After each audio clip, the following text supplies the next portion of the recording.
pour être dans les temps, je vous propose qu'on commence cette journée. Alors, bienvenue à tous. Donc à cette journée multiplication à couvage organisée par l'ITAVI. Je tiens à remercier vivement tous nos annonceurs. Je remercie aussi les intervenants de cette journée, Louis Perrault, le président du SNA, qui va aussi présider cette journée. Je vous remercie tous de votre participation. Donc aujourd'hui, on se retrouve par webinaire et on espère vivement vous retrouver dans 2 ans, enfin physiquement, pour un moment de convivialité. Donc ce matin, on va parler de santé du travailleur, de bien-être de l'animal et puis cet après-midi, on aura un point économie et une session sur la gestion de la biosécurité en élevage de reproducteurs. Donc un vaste programme qui j'espère, j'en suis sûre, sera très intéressant. Donc avant de commencer, je vais passer la parole à Louis Perrault, qui va peut-être pouvoir introduire cette journée. Et je précise juste qu'à la fin de chaque présentation, il y aura une session de questions donc que vous pourrez poser directement aux intervenants qui y répondront. Et je vous invite à poser vos questions tout au long des présentations via le chat que vous trouverez en bas à droite de votre écran. Et si vous avez la moindre question et le moindre problème, comme je le disais tout à l'heure, n'hésitez pas à contacter Valérie Fleury, dont vous avez les coordonnées dans le chat. Donc Louis, je te laisse introduire cette journée. Merci Julie. Ouais, c'est un peu spécial de faire ce genre d'exercice où on parle à des gens qu'on ne voit même pas. Donc voilà, j'espère. Je vois les chiffres 69 sur 500, donc ça va, on peut être nombreux ce genre de session.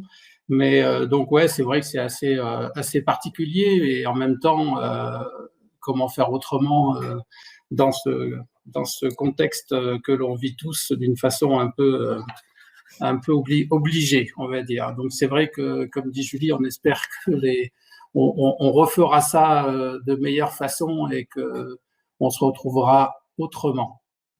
Voilà, donc c'est vrai qu'il y a je vais pas prendre trop de temps, mais juste préciser la première séquence sur la santé du travailleur. Il nous a semblé important que on puisse de développer ce point qui est capital et dont on sait que l'importance qu'il peut y avoir derrière. Donc, je laisse la parole. Qui c'est qui prend le premier? Alors, c'est Nathalie. C'est Nathalie. De l'ITAVI et Gilda Griveau de la MSF vont nous parler d'utilisation des désinfectants dans les couloirs. Donc, on vous laisse la parole. Bonjour à tous. Donc, bonjour à tous, Gilda Griveau, conseiller en prévention des risques professionnels à la MSA d'Armorique. Donc moi je vais intervenir avec Nathalie, responsable santé hygiène à l'ITAVI, sur l'utilisation des désinfectants au couloir. Notamment on va aborder quels sont les risques et quels sont les moyens de prévention.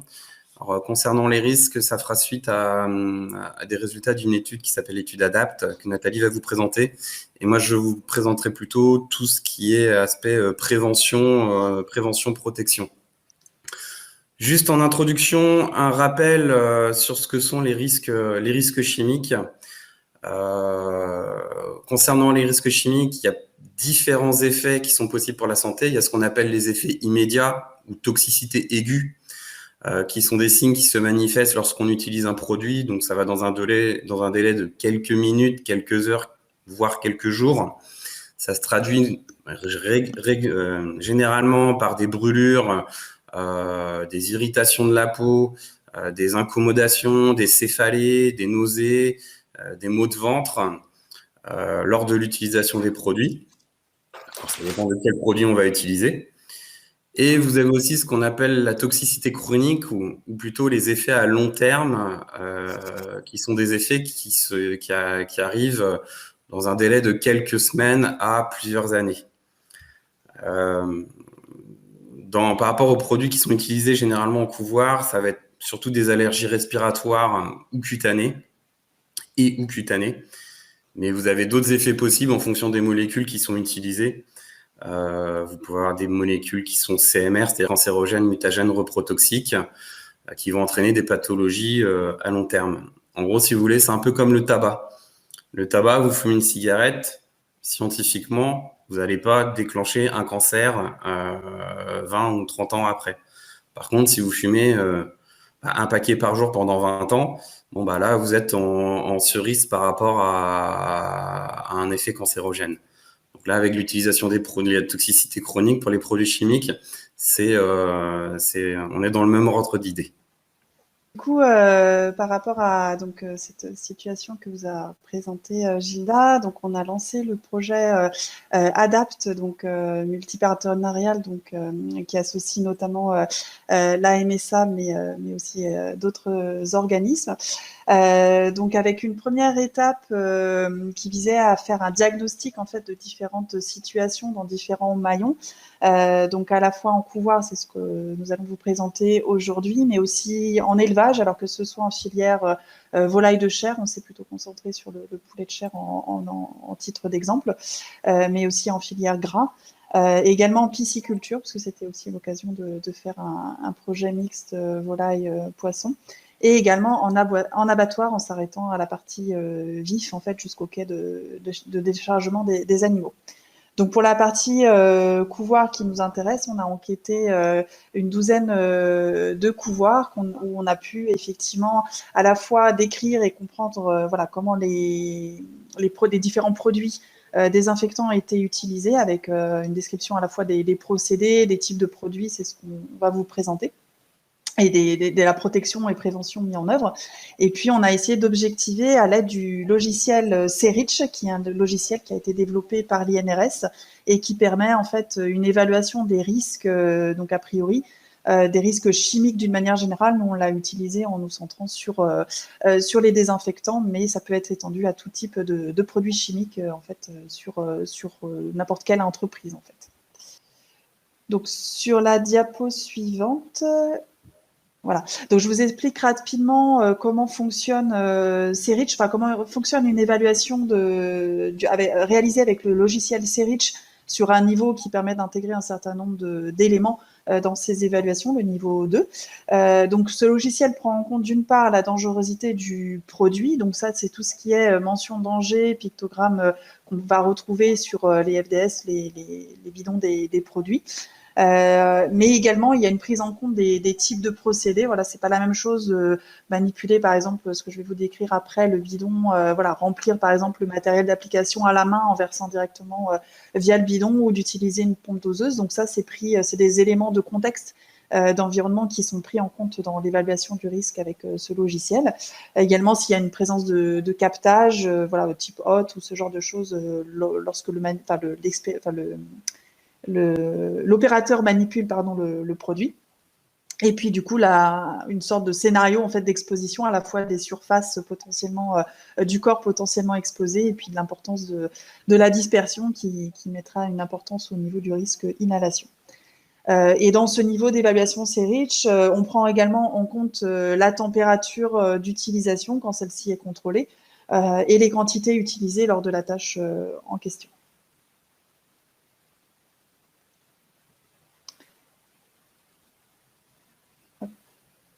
Les diapos ont un peu de mal à passer chez moi, voilà.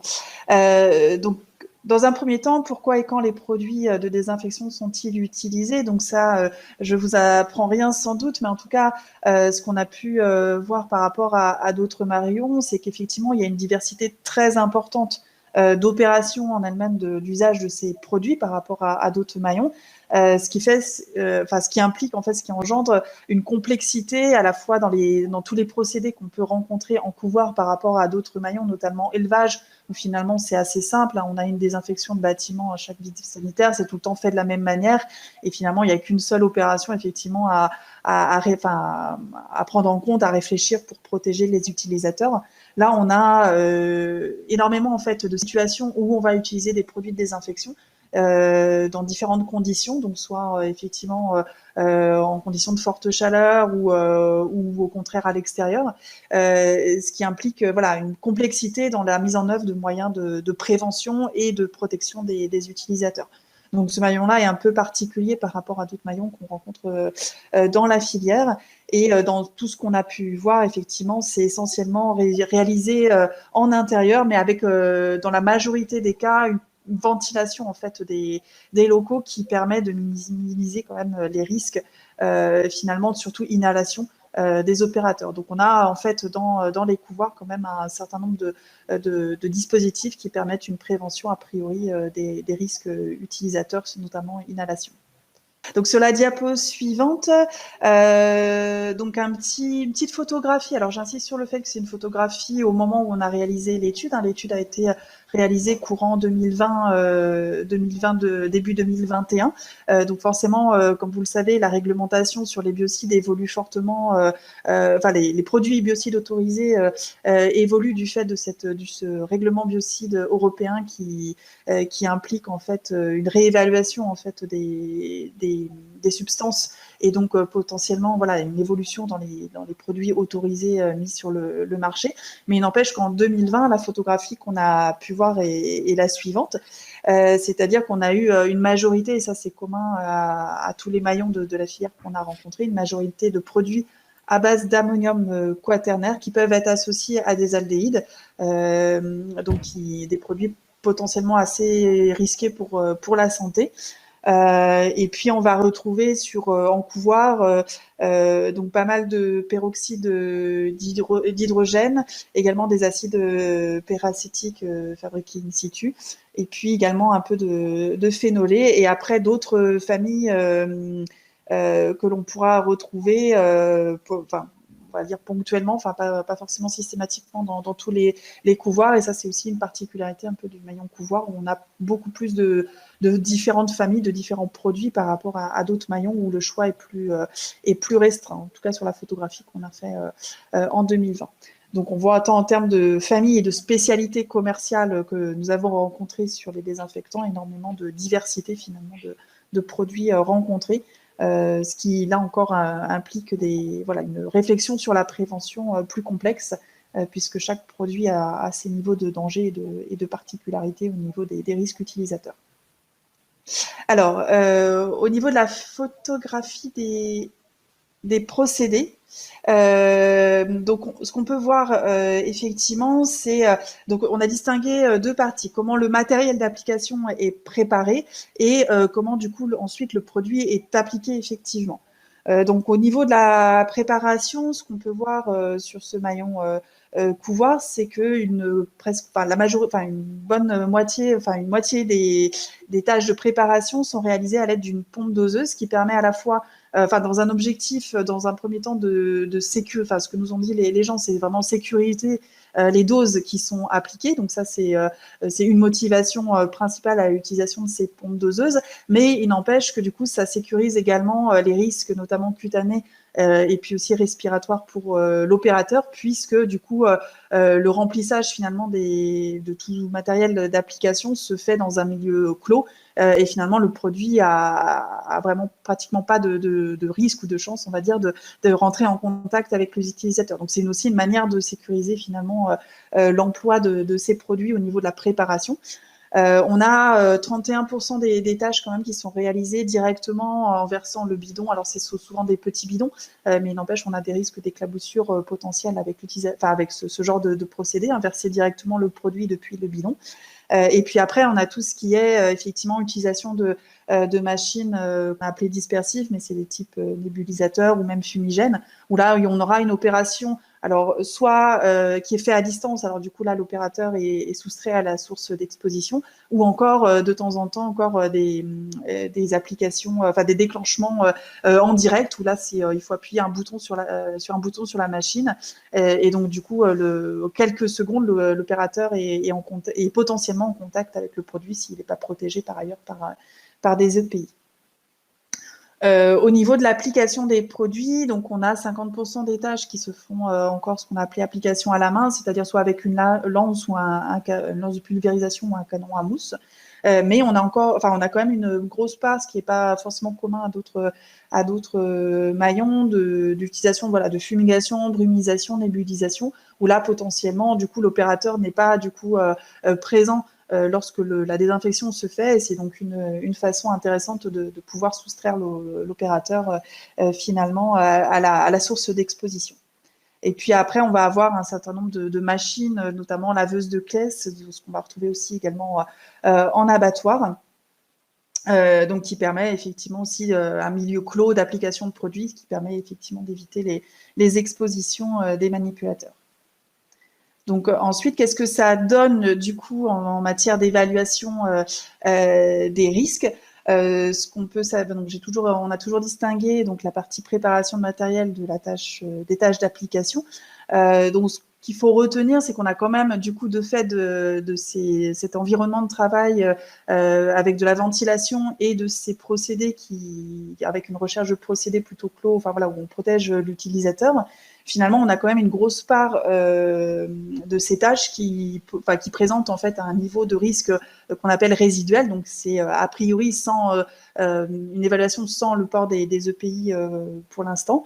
Donc, sur la partie inhalation, une part importante de procédés avec un risque faible ou modéré, ce qui est plutôt une bonne nouvelle. Il reste cependant quelques situations qui sont considérées par le logiciel CERICH comme potentiellement à risque, plus sur la partie application que sur la partie préparation du matériel. Et donc ça, c'est notamment tout ce qui est application avec une lance de pulvérisation, canon à mousse, où c'est des procédés voilà, où on peut avoir un nuage un peu dispersif de produits. Et donc si l'opérateur ne se protège pas, voilà, on peut présenter un risque élevé, notamment avec des produits de type ammonium. C'est ce que je vais présenter juste après.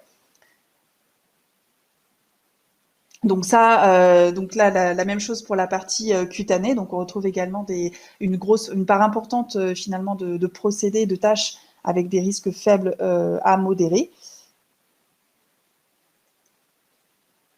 Et donc ensuite, le niveau de risque, vous voyez, donc va varier effectivement en fonction du procédé d'application. Donc, on retrouve finalement toutes les situations plutôt en rouge avec des risques élevés, se retrouvent plutôt sur des procédés de type application à la main, alors que l'utilisation d'une pompe doseuse, c'est beaucoup plus protecteur, que ce soit sur le risque inhalation ou cutané.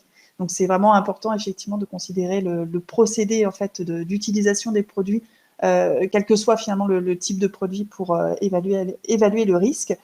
Et également, effectivement, prendre en compte la nature du produit, la composition. Donc, on voit effectivement l'utilisation d'ammonium quaternaire, quel que soit le type de procédé. Donc là, c'est un exemple sur le versement du produit depuis le bidon. Donc, on voit bien que l'utilisation d'un ammonium quaternaire associé à un aldéhyde ressort avec un risque résiduel élevé, que ce soit en inhalation ou en cutané, alors que l'utilisation d'un peroxyde d'hydrogène ou acide peracétique, en l'occurrence ici, donc ressort plutôt avec des risques modérés en cutané ou faibles en inhalation.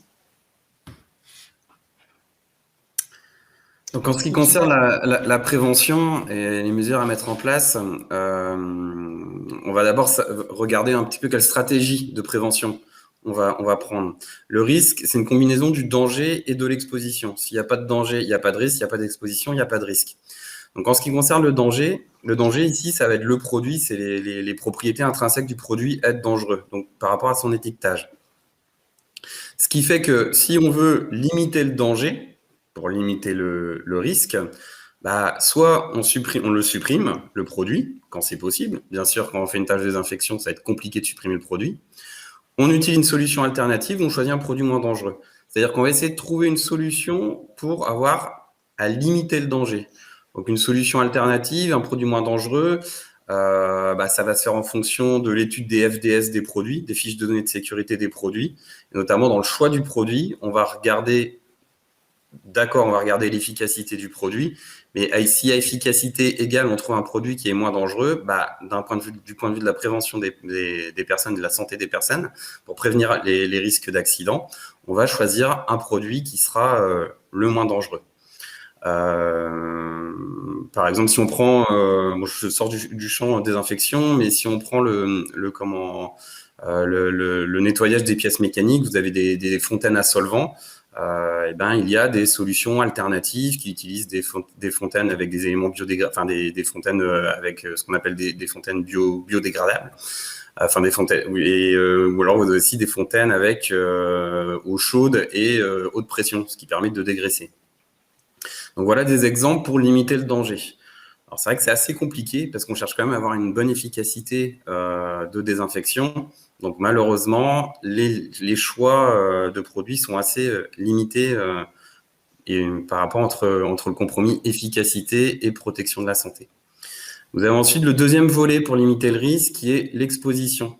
C'est-à-dire qu'on va regarder au niveau de la conception, des installations, du matériel, de l'organisation du travail, comment ça se passe. Est-ce que, par exemple, pour transférer, comme l'a dit Nathalie, pour transférer mes produits, pour les préparer, je fais ça à la main en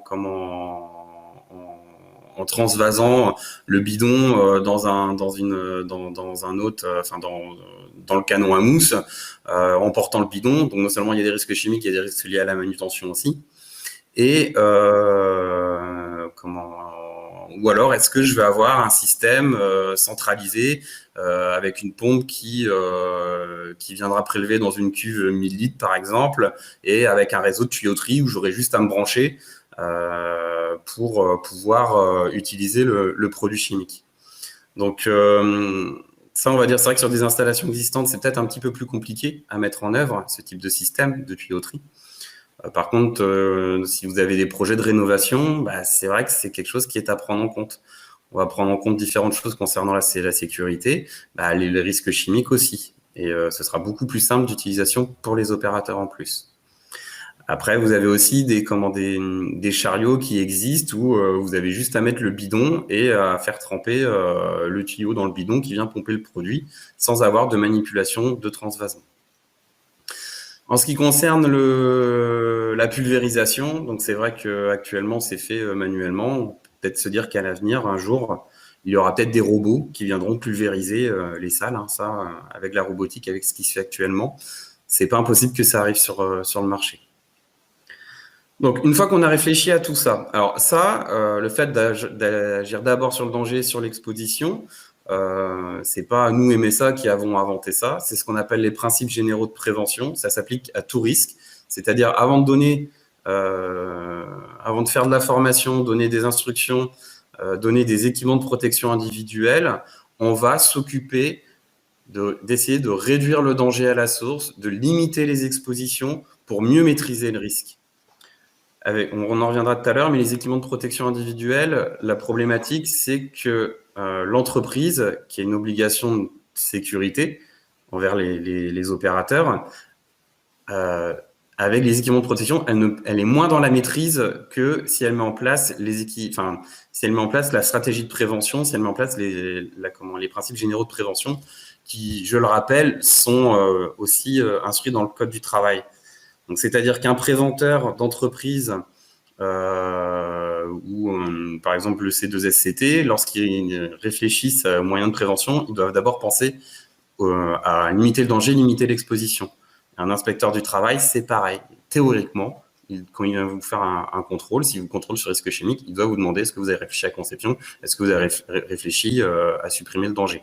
Bon, ce qu'on voit quand même régulièrement, c'est plutôt...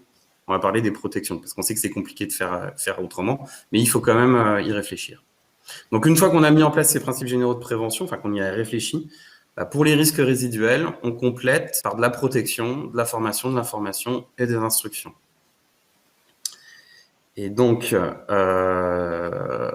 ici, ce que je peux vous présenter, c'est en gros le cycle de vie d'un produit chimique en entreprise, où à chaque étape de ce cycle de vie, on va réfléchir à la prévention. La commande, le choix des produits, on a dit tout à l'heure. Est-ce que je peux trouver un produit moins dangereux? Le transport, en théorie, vous n'êtes pas concerné. C'est plutôt les transporteurs de produits chimiques qui, eux, ont une réglementation spécifique qui s'appelle l'ADR relatif au transport de matières dangereuses. Ensuite, lorsque vous recevez les produits, lorsque vous les rangez, comment est-ce que vous les stockez? Est-ce que c'est dans un local ventilé? Est-ce que c'est en plein air? Est-ce que c'est sur une dalle de rétention? Est-ce que les produits sont séparés? Les acides bases sont séparés sur des rétentions différentes? Vous avez ensuite la préparation à la fois du produit, du matériel et de l'opérateur. Donc le matériel, est-ce qu'il est conforme? Est-ce qu'il est aux normes? Est-ce qu'il est en état d'utilisation? La préparation du produit, on en a déjà parlé, comment est-ce qu'on le fait? Et de l'opérateur, est-ce qu'on lui a donné les instructions concernant s'il y a des dilutions à faire, concernant les équipements de protection à utiliser. Idem pour l'application du produit, et notamment en cas de panne. bien souvent, on voit que les accidents, ça peut arriver lorsqu'il y a une panne dans le matériel. La personne va essayer de bricoler quelque chose et ça va générer une éclaboussure. Et puis à ce moment-là, on n'avait pas les lunettes et le produit va aller dans les yeux. Donc, est-ce que l'organisation du travail a prévu comment est-ce qu'on doit gérer les pannes? Est-ce que les instructions ont bien été données, les procédures ont bien été faites auprès des opérateurs? Alors là, vous voyez, dans l'application Pause Hygiène, c'est aussi lorsque j'ai fini mon travail, ok, j'enlève mes équipements de protection individuelle, mais après, moi, qu'est-ce que je fais? Est-ce que je suis apte à, par exemple, aller prendre ma pause? C'est-à-dire, est-ce que je suis pas contaminant moi aussi? Ensuite, vous avez toute la partie nettoyage, rangement du matériel, on va dire, et aussi décontamination du matériel, nettoyage donc des équipements de l'opérateur et du produit. Et après, vous avez la gestion des déchets, le respect des délais pour tout ce qui est évacuation. Je fais un focus rapide sur les équipements de protection individuelle. Vous avez donc, pour protéger la voie respiratoire, les différents masques. Donc, je ne sais pas si vous voyez ma flèche, mais en tout cas, vous avez les demi-masques avec... les demi-masques avec lunettes, les masques complets avec visière et ensuite les masques ventilés. Alors, masques ventilés, ce n'est pas des masques avec une bouteille d'oxygène, c'est un système de ventilation qui va filtrer et qui va envoyer de l'air filtré. Vous avez différents filtres à avoir sur les équipements de protection. Donc, il y a des filtres, ce qu'on voit ici, la AX, BEK, ce qu'on appelle plus généralement la cartouche ABEC, qui protège une grande plage de vapeur, associée à une protection contre les particules solides et aérosols. Donc, je ne sais pas, vous avez dû entendre avec la Covid, là, le P1, le P2, le P3.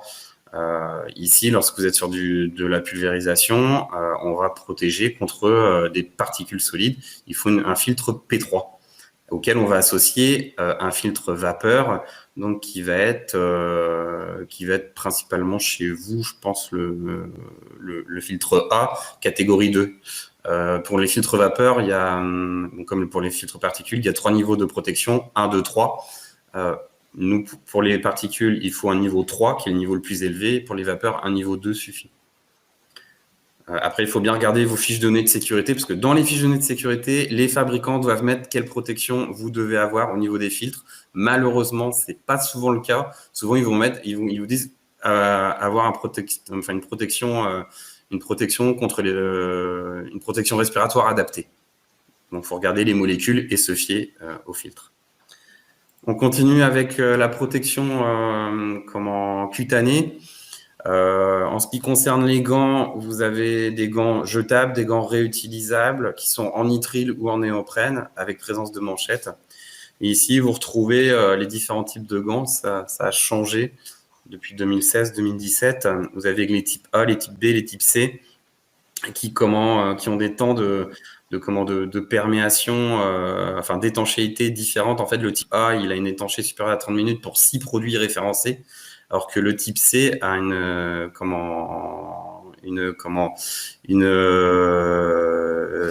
il a 30 minutes pour un produit. À côté, vous avez les protections concernant le corps, donc les combinaisons qui sont jetables ou réutilisables. Attention, bien souvent, vous avez des jetables et les jetables sont souvent réutilisés. Donc, vous avez différents types. Pour vous, il vous faut une type 4 minimum par rapport aux étanches au brouillard liquide pulvérisé. Donc, quel impact des EPI sur les risques dans le logiciel C-REACH? On voit qu'on diminue de risque. Ici, vous avez que ce soit dans les tâches de versement du produit ou d'application, on voit qu'on passe de niveau rouge pour un ammonium quaternaire et aldéhyde. Pour la protection respiratoire, on passe du niveau rouge au niveau orange et pareil pour cutané. Et ensuite, pour un acide peracétique, c'est pareil, on baisse d'un niveau avec les EPI. Donc, on passe d'orange à vert et de rouge à orange. Un focus sur la gestion des EPI, parce que bien souvent, les EPI sont en place. Par contre, on a quelques petits soucis dans leur gestion. Bon, déjà, est-ce qu'ils sont en adéquation avec le risque? Est-ce que j'ai les bons EPI? C'est pour ça que je vous ai remis les pictogrammes. Parfois, le gant, il faut aussi prévoir un gant qui a à la fois ce pictogramme-là et le pictogramme avec le marteau pour dire qu'il y a une résistance mécanique, parce que sinon les gants vont se déchirer plus facilement. Sont-ils individualisés? Un EPI, on dit bien équipement de protection individuelle. C'est vrai que par le passé, il y avait des équipements de protection individuelle qui étaient collectifs de temps en temps. Bon, avec la Covid, je pense que c'est quand même moindre. Mais en tout cas, ça doit être individualisé, que ce soit pour des questions d'hygiène, mais aussi des questions de risque. Un EPI partagé, on va moins bien l'entretenir, et donc la personne qui l'utilisera après, je suis pas sûr qu'elle sera protégée. Sont-ils acceptables? Là, on parle du niveau physiologique. Si vous mettez quelqu'un avec une combinaison, un masque, des lunettes, des gants pendant 30 minutes, 1 heure dans un environnement à 30-35 degrés, bah, ce serait peut-être pas mal de faire une cardiofréquencemétrie pour voir dans quel niveau de pénibilité du travail on est. Je sais que c'est pas simple, mais de trouver des solutions alternatives. Mais en tout cas, il y a un coût physiologique, il y a un coût cardiaque parfois.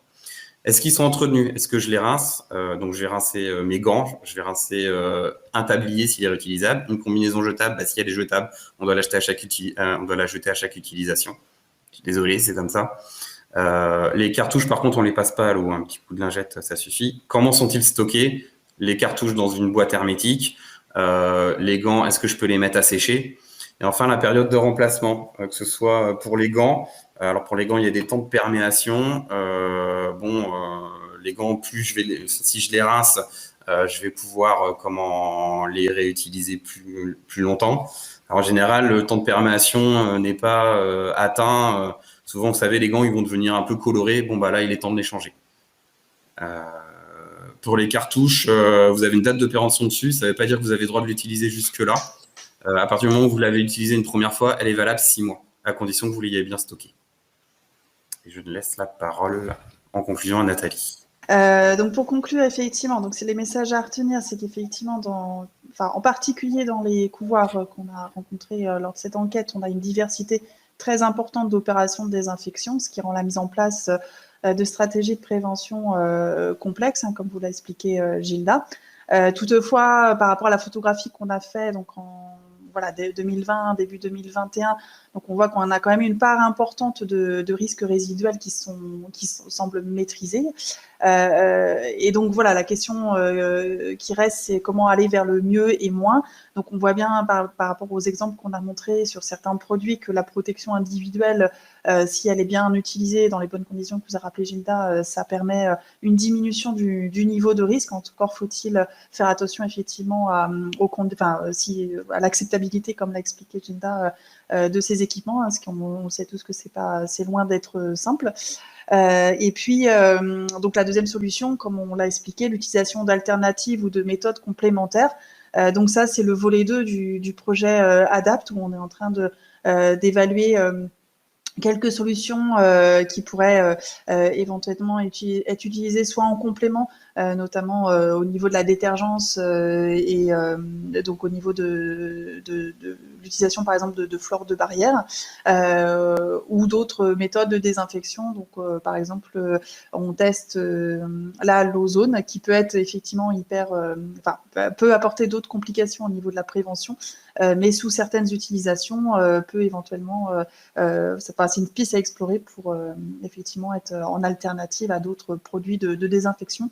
Mais voilà, avec un encadrement strict aussi des pratiques. Donc, c'est les axes qu'on va essayer d'évaluer dans le projet ADAPT et ce seront des résultats à venir sur ce projet. Voilà, on vous remercie de votre attention et n'hésitez pas si vous avez des questions.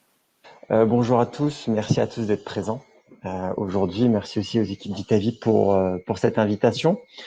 On va se parler de santé du travailleur et notamment comment améliorer le bien-être aussi bien humain et animal lors de l'insémination plus particulièrement. Alors, je me présente rapidement, Ahmed El Alouchi, je suis responsable aviculture France et zone export pour IMV Technologies et je serai accompagné aussi de Ludivine qui elle est responsable marketing et aussi responsable aviculture. Voilà. Petite anecdote sur IMV, justement pour introduire la société. C'est une société que vous connaissez sûrement, qui a été en fait créée par Robert Cassou avec l'invention de la paillette, et du coup l'insémination aussi, la démocratisation de l'insémination. Et petite anecdote sur Robert Cassous, c'est quelqu'un qui a inventé IMV et cette fameuse paillette à 50 ans. Comme quoi, il n'existe pas d'âge pour innover, pour entreprendre. Voilà. On va rentrer tout de suite dans le vif du sujet. Vous connaissez l'environnement de travail dans le milieu avicole. C'est un environnement de travail où il y a de la pénibilité, de la poussière, du port de charge, beaucoup des maladies respiratoires qui peuvent apparaître, et également les zoonoses qui sont un vrai sujet en ce moment. Nous, ce qu'on a décidé de faire par rapport à ça en tant qu'entreprise privée, c'est en 2018 en fait de mettre autour de la table lors d'une journée technique les intervenants de la filière pour identifier les problématiques majeures auxquelles les intervenants de la filière devaient faire face. Ce qu'on a nous permis de mettre en avant et de manière flagrante, c'est 3 problématiques majeures. L'aspiration à la bouche lors de l'insémination et lors de la collecte de la semence. La deuxième problématique, le délai de conservation de la semence qui était parfois trop court et qui pouvait induire un stress et une non-flexibilité dans l'organisation de travail de l'insémination. Et troisième point, le port de charge, trop important, notamment pour la partie d'Inde où on devait prendre, se pencher, etc. pour inséminer, prélever les dindes. Et c'est les 3 problématiques qui ont été ressorties par rapport à cette journée technique. On a donc logiquement décidé de travailler autour de ces 3 problématiques afin d'apporter des solutions. Et on s'est concentré sur le bien-être du travail pour essayer justement d'améliorer le bien-être aussi bien des personnes qui travaillent dans cette partie insémination et aussi pour les animaux, mais tout en gardant justement un niveau de productivité parce que, vous le savez bien, c'est le nerf de la guerre. On s'est concentré du coup sur 3 thématiques qui sont l'hygiène et le confort, la flexibilité et l'ergonomie de travail. Alors, le bien-être humain animal, c'est quelque chose qu'on va retrouver tout au long des différentes étapes d'assimilation. Ça tombe bien, nous, IMV, on est présent sur ces différentes étapes-là, à travers différentes solutions. Et aujourd'hui, on va se concentrer sur 3 étapes qui sont la collecte de la semence, la conservation de la semence et la partie insémination. Les problématiques que nous avons identifiées, la première qui en fait rejoint le premier point de tout à l'heure, à savoir l'hygiène et le confort, c'est comment améliorer l'hygiène et le confort lors de la collecte. Les réponses qu'on se devait d'apporter, c'était rendre possible le port du masque par rapport à la poussière et la suppression de la collecte à la bouche qui peuvent entraîner des absorptions de semences qui est pas forcément hyper agréable. Comment réduire le stress pendant l'insémination? Là, on a apporté des réponses sur allonger le temps de conservation de la semence. Et troisième problématique, comment réduire la pénibilité lors de l'insémination? Là, on a travaillé essentiellement sur la réduction du port de charge. Comment améliorer l'hygiène et le confort lors de la collecte? Là, on a en fait créé un récolteur de semences aviaires, l'Aspiconfort. C'est une solution qu'on a développée et validée avec des partenaires de la filière, aussi bien en Europe qu'au Canada, et dans l'objectif, comme on se disait, de rendre possible le port du masque et de supprimer justement cette collecte à la bouche. Et le meilleur exemple, ce serait de vous présenter une vidéo d'un témoignage de cet outil, de cette nouvelle solution qui est dans le sens du bien-être au travail.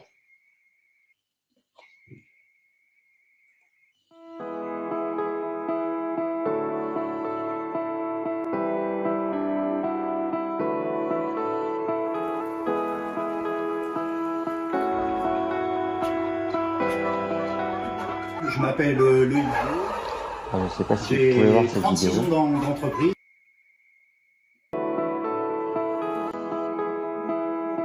Donc, j'abonne. disponible également.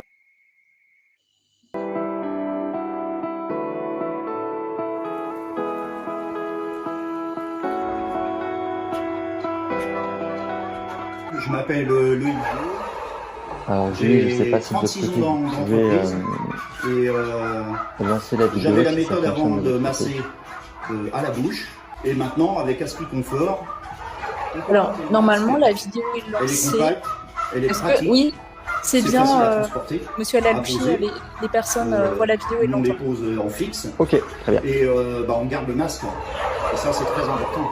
On ne respire pas de poussière dans les balles. Il n'y a pas de poussière, il n'y a rien. On a toujours le masque sur nous et ça, c'est un très gros avantage. Cette machine-là, on la pose sur la barrière pour notre cas. Et comme ça, on a les mains libres pour aller chercher les malles, pour les poser sur la machine. On n'est pas gêné du tout par la machine. Et ça, c'est vraiment un gros avantage aussi. Alors, au niveau de la prise en main, ça ne nous a pas changé du tout. Parce que c'est les mêmes bouteilles, c'est les mêmes consommables. Donc, on prend exactement comme on faisait avant. Mais le gros avantage, c'est quand on se lève, elle se met en route. Et ça, c'est vraiment pratique. C'est la même prise en main que les anciennes bouteilles, donc il n'y a pas de problème là-dessus. On la prend, on l'a dans la main, c'est instinctif. Ça a été l'adaptation très très facile au bout de 2 mâles massés avec, on l'avait en main. Au niveau fertilité, on n'a pas eu de différence. Il n'y a pas eu de chute ou de choses comme ça. Sur les résultats qu'on a eus, c'était comme ce qu'on faisait avant, le confort en plus. Alors ça se nettoie très très facilement. Les 2 parties sont démontables entièrement. Et avec le plastique, il n'y a aucun souci pour la désinfection, pour le lavage. On lave l'eau, on désinfecte, c'est vraiment hyper pratique.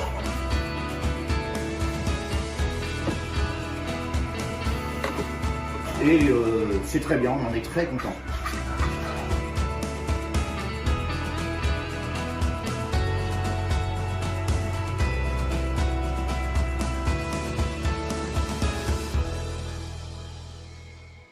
Ce que ce témoignage met en avant, c'est justement le bien-être humain, comme vous avez pu le voir.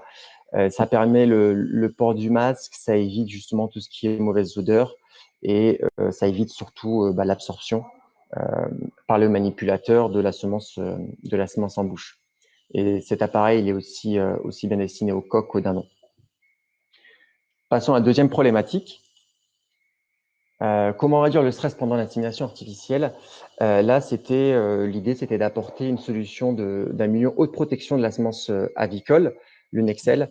C'est une solution de la même manière qui a été développée avec un partenaire de la filière, aussi bien en Europe et aux États-Unis. C'est un milieu de haute conservation qui contient un mélange d'antioxydants, de protecteurs membranaires et bien sûr sans antibiotiques. Vous pouvez voir justement en termes de résultats sur plusieurs semaines par rapport au pourcentage d'œufs qui ont éclos. Ici, on a comparé un milieu traditionnel de courte conservation. Alors, quand on parle de courte conservation ou conservation normale, généralement, on se parle de 30 minutes. L'idée ici, c'était pouvoir apporter de la flexibilité, à savoir passer sur des temps entre le prélèvement de la semence et l'insémination un peu plus long, ce qui permet justement beaucoup plus de flexibilité et beaucoup moins de stress entre le prélèvement et l'acte d'insémination. Donc, on a comparé 2 milieux, le milieu habituel avec 30 minutes de conservation et notre milieu Nexel qu'on a testé avec une plus longue durée. Et ce qu'on aperçoit justement avec l'utilisation de ce milieu longue conservation, c'est un niveau de fertilité assez similaire. Également aussi via ce milieu, ça va permettre aussi une nouvelle organisation de travail.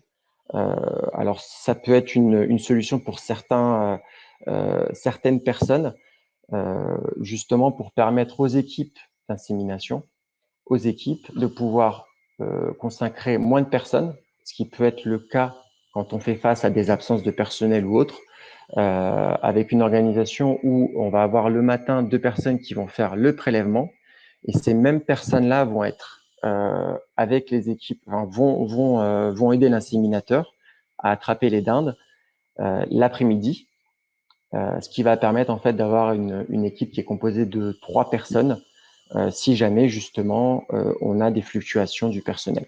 Et ça, c'est aussi une solution, c'est aussi une manière d'utiliser ce produit-là qui est faite par certains intervenants de la filière. Et enfin, la troisième problématique, comment réduire la pénibilité lors de l'insémination. Là, c'est une solution qui existe déjà depuis quelques années, qu'on a améliorée cette année avec quelques nouveautés. C'est le banc d'insémination pour dinde. Vous connaissez sûrement la manière d'inséminer traditionnelle, qui est physiquement très demandeuse. Et nous, ce qu'on a essayé de faire ici, c'est d'apporter une solution qu'on a développée avec un ergothérapeute et un acteur français de la filière pour justement diminuer le port de charge, à savoir que aujourd'hui en insémination classique, on peut porter jusqu'à 7 tonnes. Cette solution permet de diminuer par 2 ce port de charge et du coup tout ce qui en découle derrière sur le personnel qui effectue ces tâches-là. Ça facilite aussi le bien-être des animaux parce que ça permet une meilleure mobilité des dindes que vous allez voir justement dans la vidéo qu'on va vous montrer, et ça permet de maintenir aussi un haut niveau de productivité avec 700 dindes à l'heure qui peuvent être inséminées. Donc si vous pouvez lancer la vidéo, ça vous parlera bien plus que la slide. Merci.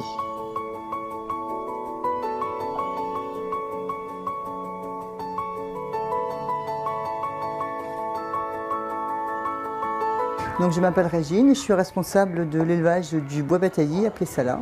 Disons que notre métier consiste au ramassage d'œufs ainsi qu'à l'insémination de dindes repro. L'insémination, c'est la partie la plus difficile de la journée. C'est physique. La méthode traditionnelle consistait à faire des parcs et reprendre les dindes au sol une par une pour ensuite les inséminer. On prend les dindes au sol, il faut vraiment se baisser. Donc là, le dos, il travaille énormément. C'est vraiment la plus difficile.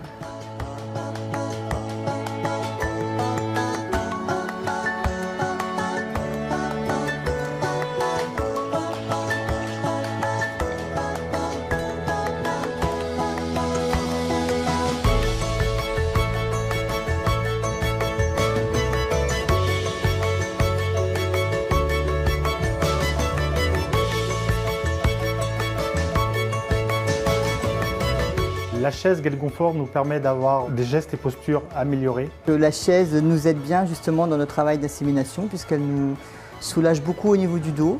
On n'a plus à se baisser, on travaille vraiment toujours le dos droit et on porte beaucoup moins les dindes, voire presque plus.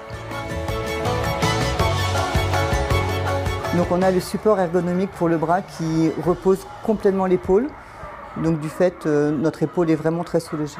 Et au niveau du coude aussi, c'est très bien. Le fait que cette chaise soit équipée de roues et d'une poignée nous permet de la faire circuler presque comme on veut dans les différents parcs, même avec les animaux.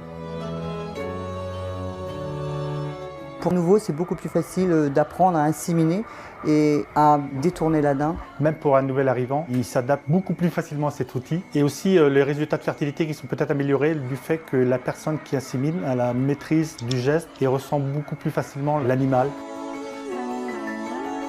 Avec la chaise, en fait, nous avons des animaux qui sont toujours en mouvement.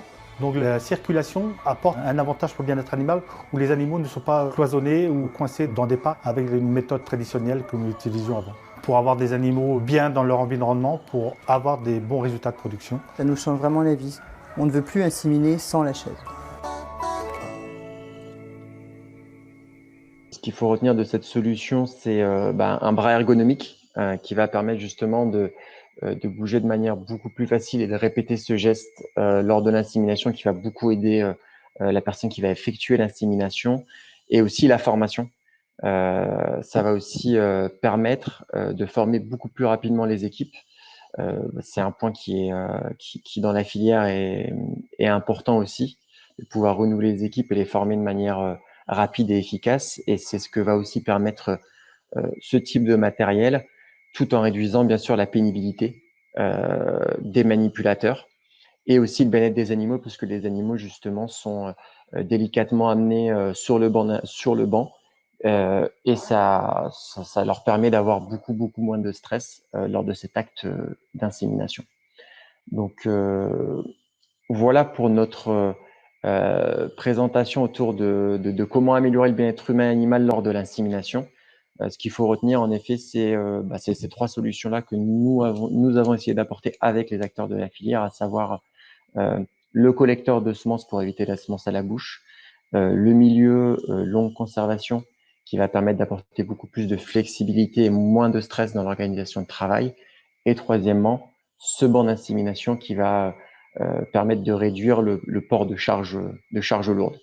Donc, on a essayé de faire condenser, de faire rapide par rapport au temps qui nous était alloué. J'espère que ça a été clair pour vous, et n'hésitez pas si vous avez des questions. On va pouvoir reprendre tranquillement sur la seconde séquence de cette matinée qui va porter sur l'éthique et le bien-être. Donc, bienvenue à Marie Bourrin de l'Italie, qui va vous parler de la question de la sensibilité de l'embryon de poulet.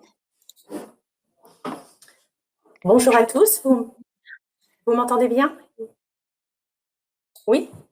On t'entend, Marie, c'est parfait. Bonjour à tous. Donc, en effet, aujourd'hui, je vais vous parler de la question de la sensibilité de l'embryon de poulet dans le cadre de l'alternative à l'élimination des poussins mâles.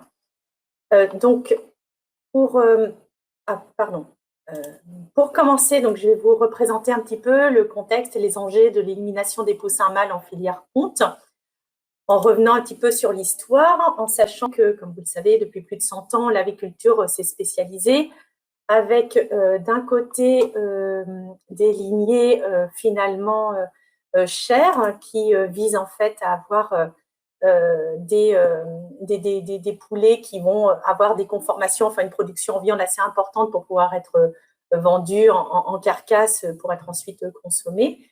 Et une filière ponte qui, elle, a été spécialisée pour la production d'œufs. Et comme vous le voyez, au niveau des carcasses, ce n'est pas du tout la même chose.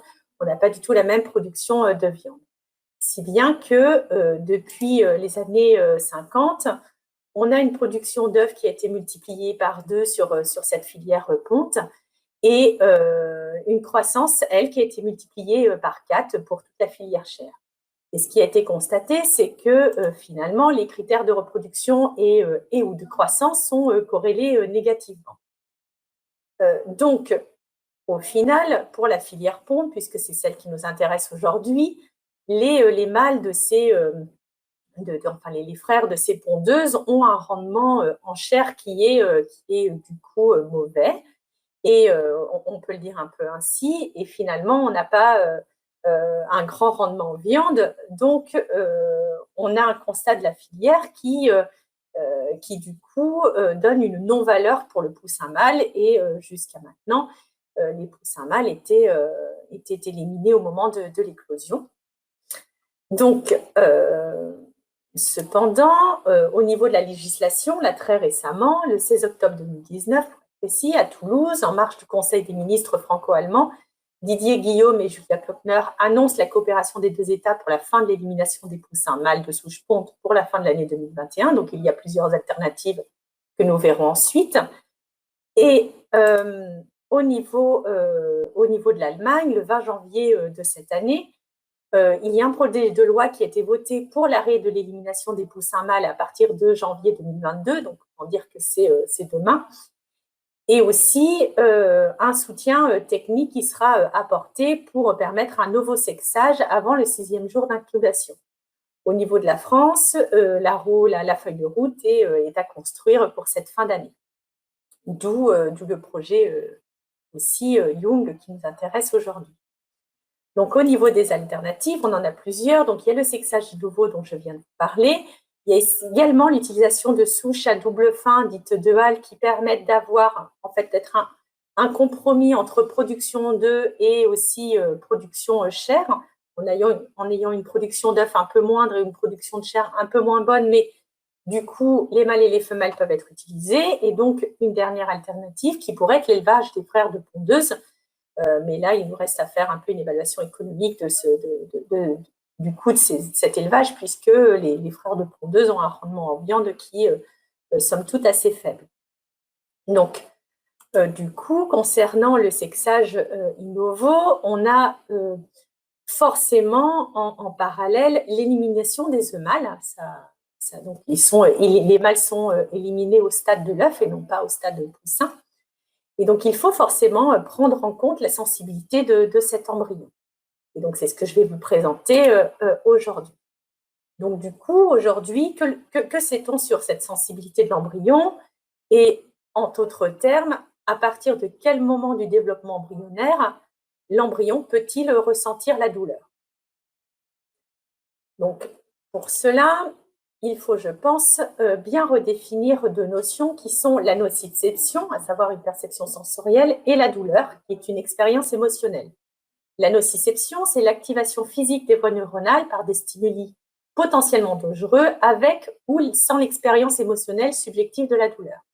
Comme exemple, on a quelqu'un qui met la main au-dessus d'une flamme, d'une source chaude, et qui va la retirer avant même d'avoir mal. Alors que la douleur, c'est une expérience sensorielle et émotionnelle désagréable, associée à un dommage tissulaire, qu'il soit réel ou potentiel, il n'y a pas forcément de dommage réel, et qui est décrite en termes d'un tel dommage. Donc, elle requiert donc la présence de la conscience comme condition préalable pour évaluer un stimulus comme désagréable. Donc, un animal, une personne qui est inconsciente, ne pourra pas ressentir de la douleur. Ce n'est pas pour autant que ce circuit-là ne sera pas mis en place. Mais de fait, dès qu'on est inconscient, on ne peut plus répondre aux stimuli de la douleur. Donc, ce sont deux notions qui sont importantes parce qu'elles sont parfois un petit peu mélangées. Donc, que dit la réglementation sur le sujet? Donc, on a les travaux de l'EFSA qui concernent en fait les ruminants, les porcs, mais pas les oiseaux. Au niveau de ces travaux qui concernent en fait les animaux gravides qui partent à l'abattoir, donc notamment les vaches qui peuvent être gravides et partir à l'abattoir. Donc, il a été constaté que finalement, mesuré que la conscience n'apparaît pas chez l'embryon avant 66% de son développement. Donc, ce qui a été fait, c'est que ça a été extrapolé à l'embryon de Gallus et du coup, on arrive à un peu plus de 13 jours, quasiment 14 jours de développement embryonnaire où finalement, on considère que l'embryon de poulet est inconscient. Alors, d'autres travaux ont été réalisés sur le sujet par l'ACUC, l'Animal Care and Use Committee des États-Unis, qui considère en fait que pendant 50% du développement embryonnaire, il n'y a pas de conscience de l'embryon chez les oiseaux et les reptiles, ce qui nous amène finalement à un stade de 10 jours et demi. Mais ça, vous le comprenez, ce sont finalement des considérations, des extrapolations qui ne sont pas forcément basées sur des études de ce développement embryonnaire. Donc, on a finalement une approche neuroanatomiste qui, en fait, regarde comment se développe le système nerveux et se met en place le système de nociception, dont je vous ai parlé tout à l'heure. Et là, ce qui est en fait vu, c'est que finalement, au niveau neuroanatomiste, le développement des neurones commence extrêmement tôt, parce qu'à 3 jours d'incubation, on a déjà la mobilité, à 6, la sensibilité tactile, et à 7 jours, on a la connexion des nerfs périphériques avec la moelle épinière. Donc, au niveau du 8-9e jour ici, on a finalement la fin de la formation du système nerveux central. Donc, ça, c'est un graphe qui a été adapté de Tung et al. En 2013, mais finalement, toutes les approches neuroanatomistes s'accordent sur ce schéma de développement. Et c'est pourquoi, finalement, les recommandations d'euthanasie conventionnelle au niveau des œufs embryonnés sont en fait avant 7 jours d'incubation. Parce que du coup, ils se sont basés là-dessus, et notamment sur les connexions des nerfs périphériques à la moelle épinière. Donc maintenant, je vais vous présenter un autre sujet qui regarde certes l'approche neuroanatomiste, mais pas que. Donc, ce sont les travaux de Mellor et Ditch en 2007 qui en fait a réalisé une synthèse en comparant le développement embryonnaire des poussins à celui des agneaux et en essayant de voir ce qu'il connaissait pour les deux et comment il pouvait extrapoler l'un et l'autre. Donc, avec le postulat suivant, qui dit que, parce qu'il a regardé finalement, il a évalué l'inconscience des animaux, ou l'état de conscience des animaux, et qui dit que lorsque l'inconscience est manifestement présente, la conscience est absente, l'inverse n'étant pas vrai. C'est-à-dire que quand la conscience est absente, on n'est pas forcément sûr que l'inconscience soit présente. Donc lui, pareil, il est parti des travaux du développement du système nerveux avec la même chose au niveau sensibilité tactile, connexion moléculaire, etc. Donc tout le développement au niveau du système nerveux central, mais il a également regardé, mis en lumière tout ce qui était activité électroencéphalographique qui permet finalement d'évaluer l'état de conscience d'un animal. Ce qu'il dit, c'est que en fait, à J15, on commence à avoir une activité électroencéphalographique sporadique qui, pour autant, même si elle est sporadique, correspond à un état d'inconscience. Donc, avant J15, il n'y a pas d'activité. À J17, on commence à augmenter en intensité, mais pour autant, même si on augmente en intensité, on a toujours des profils qui sont semblables à de l'inconscience.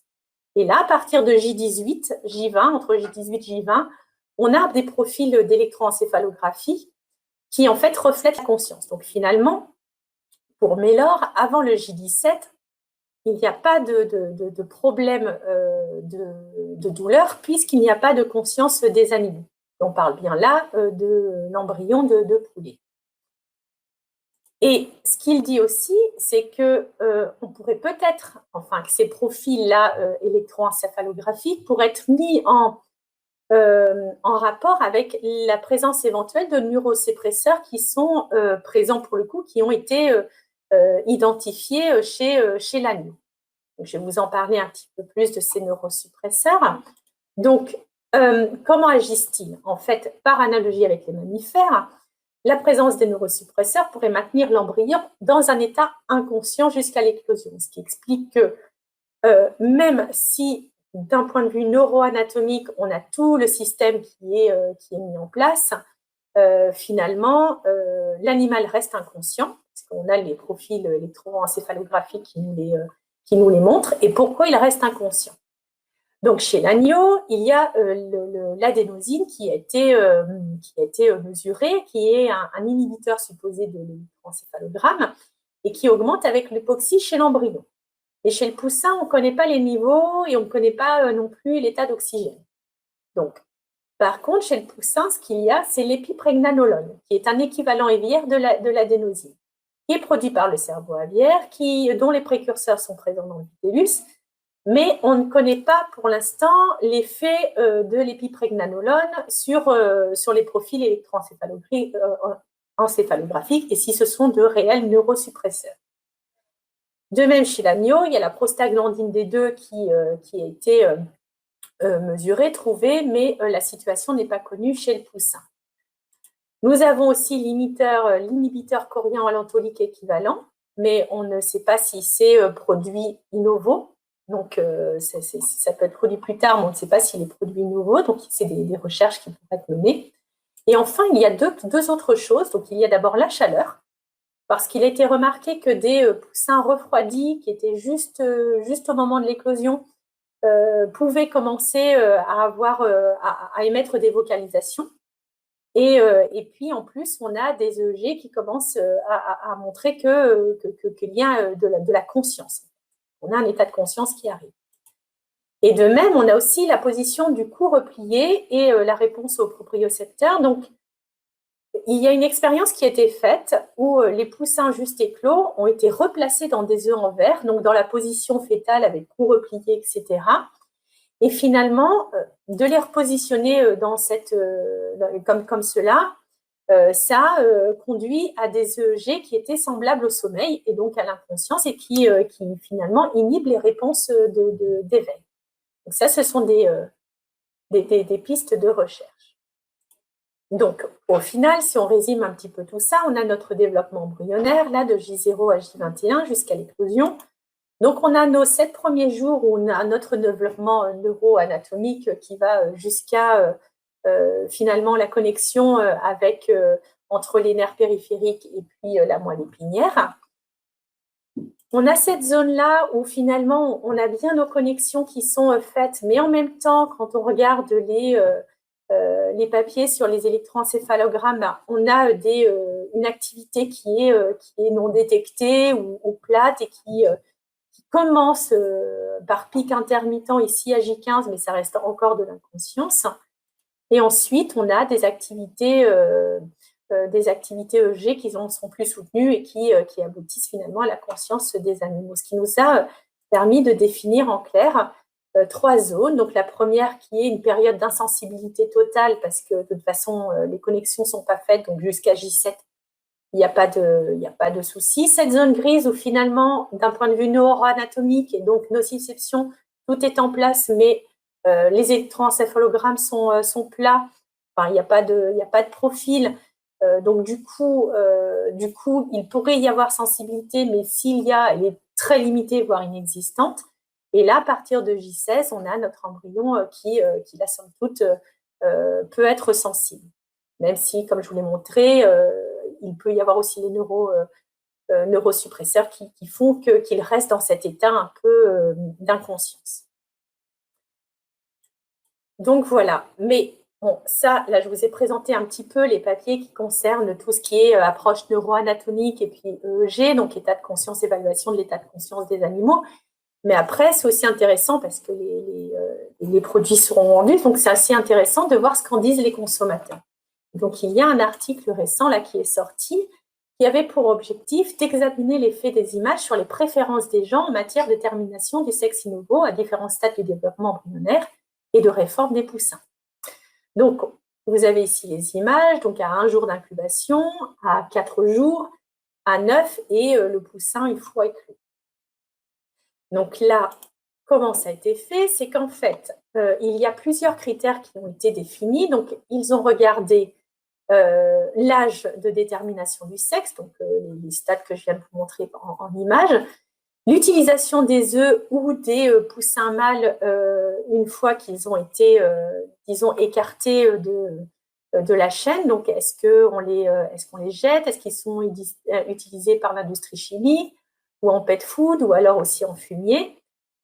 Le taux d'erreur de sexage de la machine qu'on pourrait utiliser, et aussi l'augmentation du prix pour 10 œufs, pour une boîte de 10 œufs, qui va de pas d'augmentation à 30 centimes d'augmentation jusqu'à 1,70 €. Donc là, ce qui a été fait, c'est qu'on a une enquête en ligne auprès de, donc, comme vous le voyez, 482 personnes avec 2 expériences. La première expérience, on n'a que du texte, et la deuxième expérience, on a le texte plus les images que vous avez ici, les 4 stades des animaux. Donc, chaque personne se retrouvait avec, en fait, je vous ai proposé un exemple ici, donc une alternative 1, une alternative 2, et dire quelle alternative il choisit ou s'il ne supporte aucune des 2 alternatives. Et donc, il y a eu finalement croisement de tous ces attributs et c'était toujours des choix 2 à 2. Et donc, finalement, avec ces choix, en disant quel stade, etc., le consommateur donnait son consentement à payer et s'il ne voulait absolument pas de la méthode, il cochait cette dernière colonne. Donc, les résultats, c'est qu'en fait, ce qui a été montré, c'est qu'on a systématiquement une préférence pour la détermination du sexe in vivo, quel que soit le stade, que ce soit du J1, J4, J9, comparé à l'élimination des poussins. Par contre, le dépistage in vivo est préféré à J1 et J4 plutôt qu'à J9. Et c'est d'autant plus fort dès que les consommateurs, les enquêtés, ont les photos sous les yeux. Parce qu'ils nous disent qu'à partir, en fait, ce qu'ils disent, c'est qu'à partir de J9, ça ressemble déjà à un poussin. Et donc, finalement, ça commence à être un peu moins acceptable. Du coup, ce qui est dit aussi, c'est qu'en plus, dès qu'on a un taux d'erreur élevé dans la détermination du sexe ou l'absence d'une utilisation significative des œufs incubés, et bien du coup, ça peut finalement réduire cette approbation à l'ovoséxage et ça peut aller même jusqu'au non-consentement à payer. Donc, voilà un petit peu le tour d'horizon là par rapport à cette sensibilité de l'embryon. Et si vous avez des questions, je suis là pour y répondre. Merci beaucoup Marie pour cette présentation. Je vois qu'on a des questions qui sont en train d'être d'être écrites sur le chat. Donc, quel est le coût actuel d'une mise en incubation et d'une non-utilisation des frères de pondeuse? Alors ça, c'est quelque chose que l'on va évaluer au cours du projet Young qui se terminera l'année prochaine. Donc, c'est des réponses qu'on n'a pas encore, mais qui vont faire partie, en effet, de l'analyse économique. Enfin, l'analyse économique sera réalisée au sein du projet. Et juste pour compléter, une petite question, Marie. Donc, on voit que la demande sociétale porte effectivement sur un peu l'aspect de l'embryon au moment de l'évaluation et du taux d'erreur. Et on ne voit pas justement cet aspect coût derrière. Il n'a pas été mentionné. Si, le coût, il était là. On avait du coup l'augmentation du prix pour 10 œufs et à dire, vous choisissez si ça augmente pas, si ça augmente, etc. Et jusqu'à combien ça peut augmenter. Le coût maximum était 1,70 € pour 10 œufs. D'accord, donc on a effectivement une prise en compte de ce coût. Oui, tout à fait. Alors, très bien. Une autre question, Marie, plusieurs questions d'ailleurs. Alors, concernant le sexage in novo actuellement et quel stade est-il effectué, donc en fait, ça dépend de la technique. On a les techniques de Select qui sont à J9 et en fait, ils vont essayer d'améliorer leur technique pour avancer un petit peu en âge parce que l'objectif des Allemands, c'est de le faire avant J7 en se basant finalement sur les études neuroanatomiques. Après, on a la méthode AT qui est à J13. Donc ça, ce sont les méthodes qui sont sur le marché ou qui ne vont pas tarder à l'être. Sinon, il y a d'autres techniques, mais qui du coup pourraient éthiquement poser d'autres problèmes, qui peuvent être à J0, mais ça demande un marquage des gènes sexuels, et donc on aurait un petit peu des petits poussins mâles OGM, enfin des œufs mâles OGM. Donc ça, forcément, ça pose après d'autres questions, parce qu'on a manipulation génétique. Donc voilà. Et Marie, est-ce que les œufs éliminés avant l'éclosion pourraient être utilisés en pet food ou en industrie de la même façon que les poussins actuellement? Et est-ce qu'à long terme, il n'y aurait pas un problème d'approvisionnement si plus de poussins? Si plus de poussins ou plus du tout de poussins? Parce que du coup, les poussins sont utilisés notamment pour les œufs, oui, complètement. Alors, en fait, oui, les œufs peuvent être utilisés en pet food, mais je rejoins cette question-là. Je comprends parfaitement la question du manque de poussins. Bon, après, il faudra trouver d'autres alternatives. C'est vrai que les poussins, c'est quelques millions d'animaux qui sont donnés aux zoos, enfin vendus, hein, ils ne sont pas donnés, mais vendus aux zoos pour l'alimentation des fauves, des oiseaux, des reptiles, etc. Donc c'est vrai que ça peut être un manque à gagner. Bon, cela dit, c'est une question qu'il faudra se poser en effet. Donc voilà. Et donc le sexage in novo est-il au point seulement chez le poulet ou également chez les autres espèces de volailles? Alors, il est au point chez le poulet pour au moins deux technologies. Chez les autres volailles, il commence à être regardé, notamment pour les canards. Donc, il y a des travaux qui commencent dessus. Très bien. Merci Marie. Je vois qu'on n'a pas d'autres questions. Donc, merci beaucoup pour ton intervention, Marie. Je vois qu'il y a une autre question, Julie. Je me permets. Pardon. Non, mais il n'y a pas de souci, elle est arrivée juste après. Donc, la question de pourquoi ne pas expliquer aux consommateurs les éléments concernant la perception de la douleur plutôt que de montrer les images au stade d'incubation. Les images sont toujours plus sensibles, donc c'est vrai, et c'est pour ça que cette étude a été faite, parce qu'on a beau expliquer que la perception de la douleur n'est pas là, le commun des mortels ne pourra pas comprendre qu'un poussin qu'un embryon qui ressemble à un poussin ne puisse pas ressentir la douleur. Et on peut leur montrer comme on veut, on aura forcément du mal à les convaincre, d'autant que les détracteurs de la production animale eux utilisent des images. Ils ne s'occupent certainement pas des preuves scientifiques. On ne le sait que trop.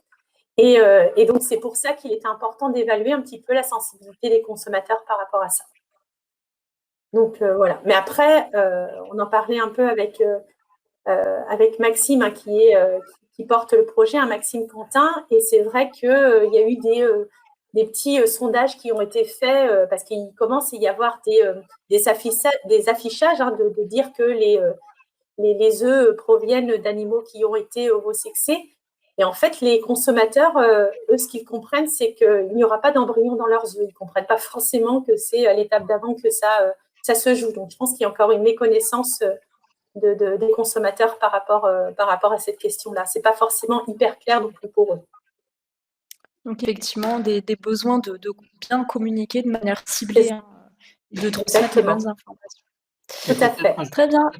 Peut-être ajouter, si vous me permettez, là, juste par rapport à cette réflexion qui est vraiment au goût du jour et on peut pas, elle tombe à point nommé. Le travail que vous avez fait, que tu as présenté, Marie, est vraiment super intéressant.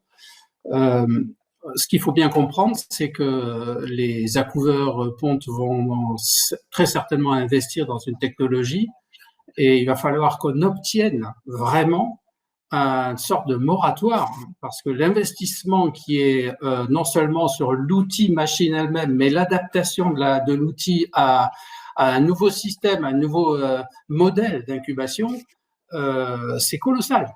Et donc, si on n'a pas un moratoire sur la technique, au moins sur une durée de 5-7 ans, c'est infaisable.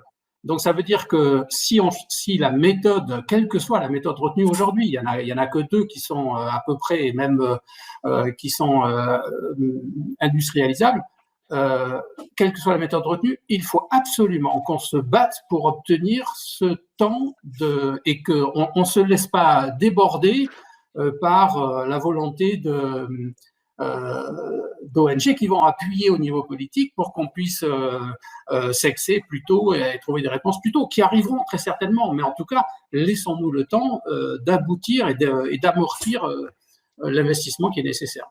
Oui, c'est tout à fait vrai. Ça arrivera sans doute, mais ça n'arrivera sans doute pas dans les 3 ans. Et donc, du coup, ça va demander encore un peu de recherche. Hein. Là, oui, je suis tout à fait d'accord. Je te laisse la parole, Amandine. Super. Vous m'entendez bien, c'est bon? Bon. Donc, je vais vous présenter effectivement aujourd'hui donc les travaux qui ont été réalisés sur la mise en place de la méthode ébène pour les reproducteurs, donc afin d'évaluer leur bien-être dans les élevages. Et ce travail donc a été permis grâce à la participation donc du SNA. Voilà. Donc concernant ce projet, donc il émane d'une démarche volontaire, hein, du maillon accouvage, en lien notamment avec la charte bien-être animal du SNA, afin d'évaluer donc le bien-être des animaux reproducteurs dans les élevages.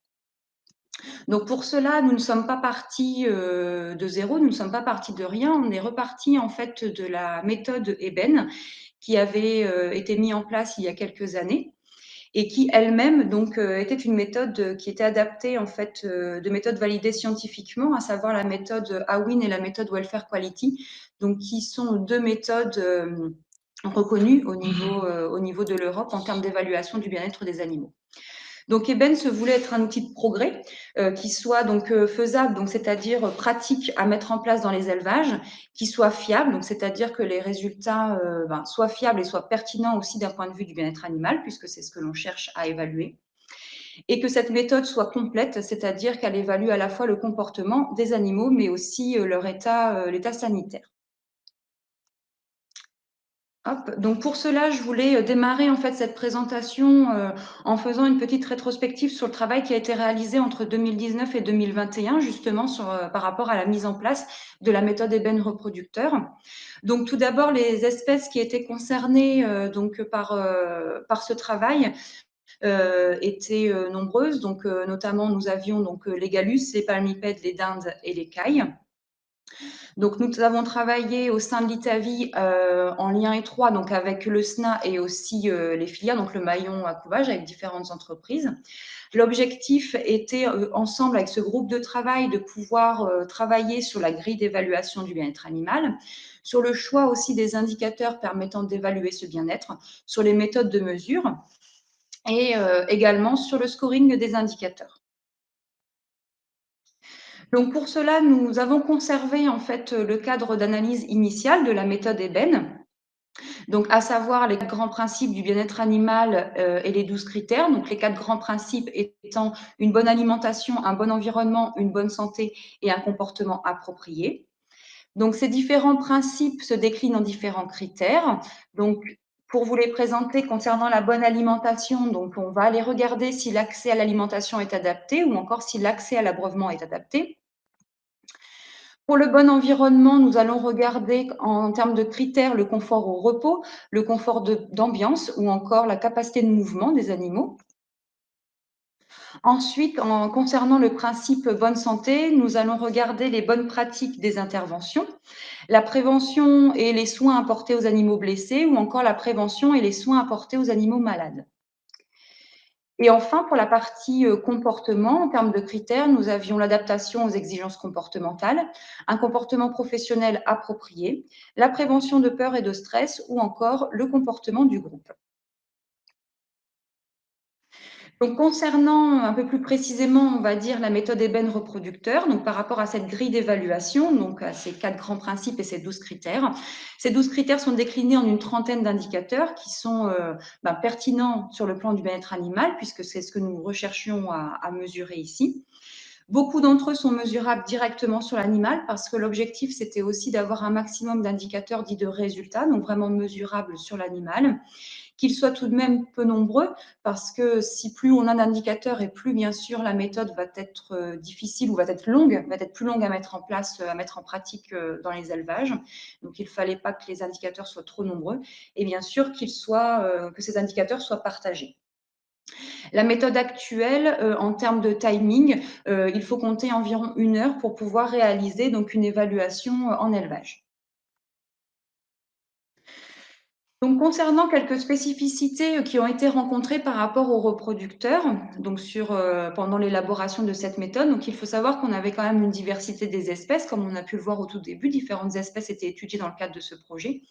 Donc, se poser des questions en termes aussi de diversité au niveau des comportements en fonction de ces espèces, mais aussi de taille de groupe ou encore du management technique dans les élevages. En termes aussi de bâtiments et de parcs, donc c'est-à-dire en termes de logement, on avait aussi des spécificités en fonction des espèces, donc qu'il fallait prendre en compte, donc que ce soit en termes de dimension du logement des animaux ou encore de configuration des bâtiments. Donc, tout cela nous a amené à réaliser quelques adaptations sur la méthode, notamment en termes d'évaluation comportementale, donc que ce soit en termes de localisation des zones, donc la localisation des zones d'observation comportementale ou encore le nombre des zones justement à observer, ou encore le temps d'observation au sein de chacune des zones. Donc, j'y reviendrai un petit peu juste après. En termes d'évaluation sanitaire, nous avons également revu la méthode de mesure pour certains indicateurs sanitaires. Donc, d'un point de vue pratique, ici, vous pouvez voir les différentes étapes de la méthode Eben. Donc, on a tout d'abord une étape, bien sûr, de préparation à l'évaluation. On a une étape de questionnaire, donc c'est-à-dire différentes informations à collecter en amont de l'évaluation dans le bâtiment. Une fois que ce questionnaire est complété, l'évaluateur peut se rendre au sein du bâtiment d'élevage pour démarrer par une évaluation comportementale, puis l'évaluation sanitaire et enfin donc la mise à disposition des résultats d'évaluation. Donc, concernant le questionnaire Eben, donc celui-ci est composé en fait d'informations sur le bâtiment ou encore sur les équipements qui sont présents dans le bâtiment d'élevage, donc au sein de l'environnement des animaux, ou encore des informations sur le lot évalué.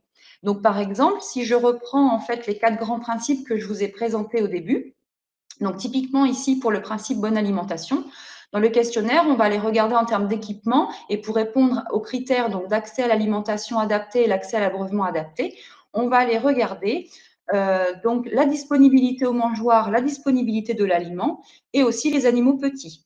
Et concernant l'accès à l'abreuvement adapté, on va aller regarder notamment la disponibilité aux abreuvoirs ou encore la disponibilité de l'eau.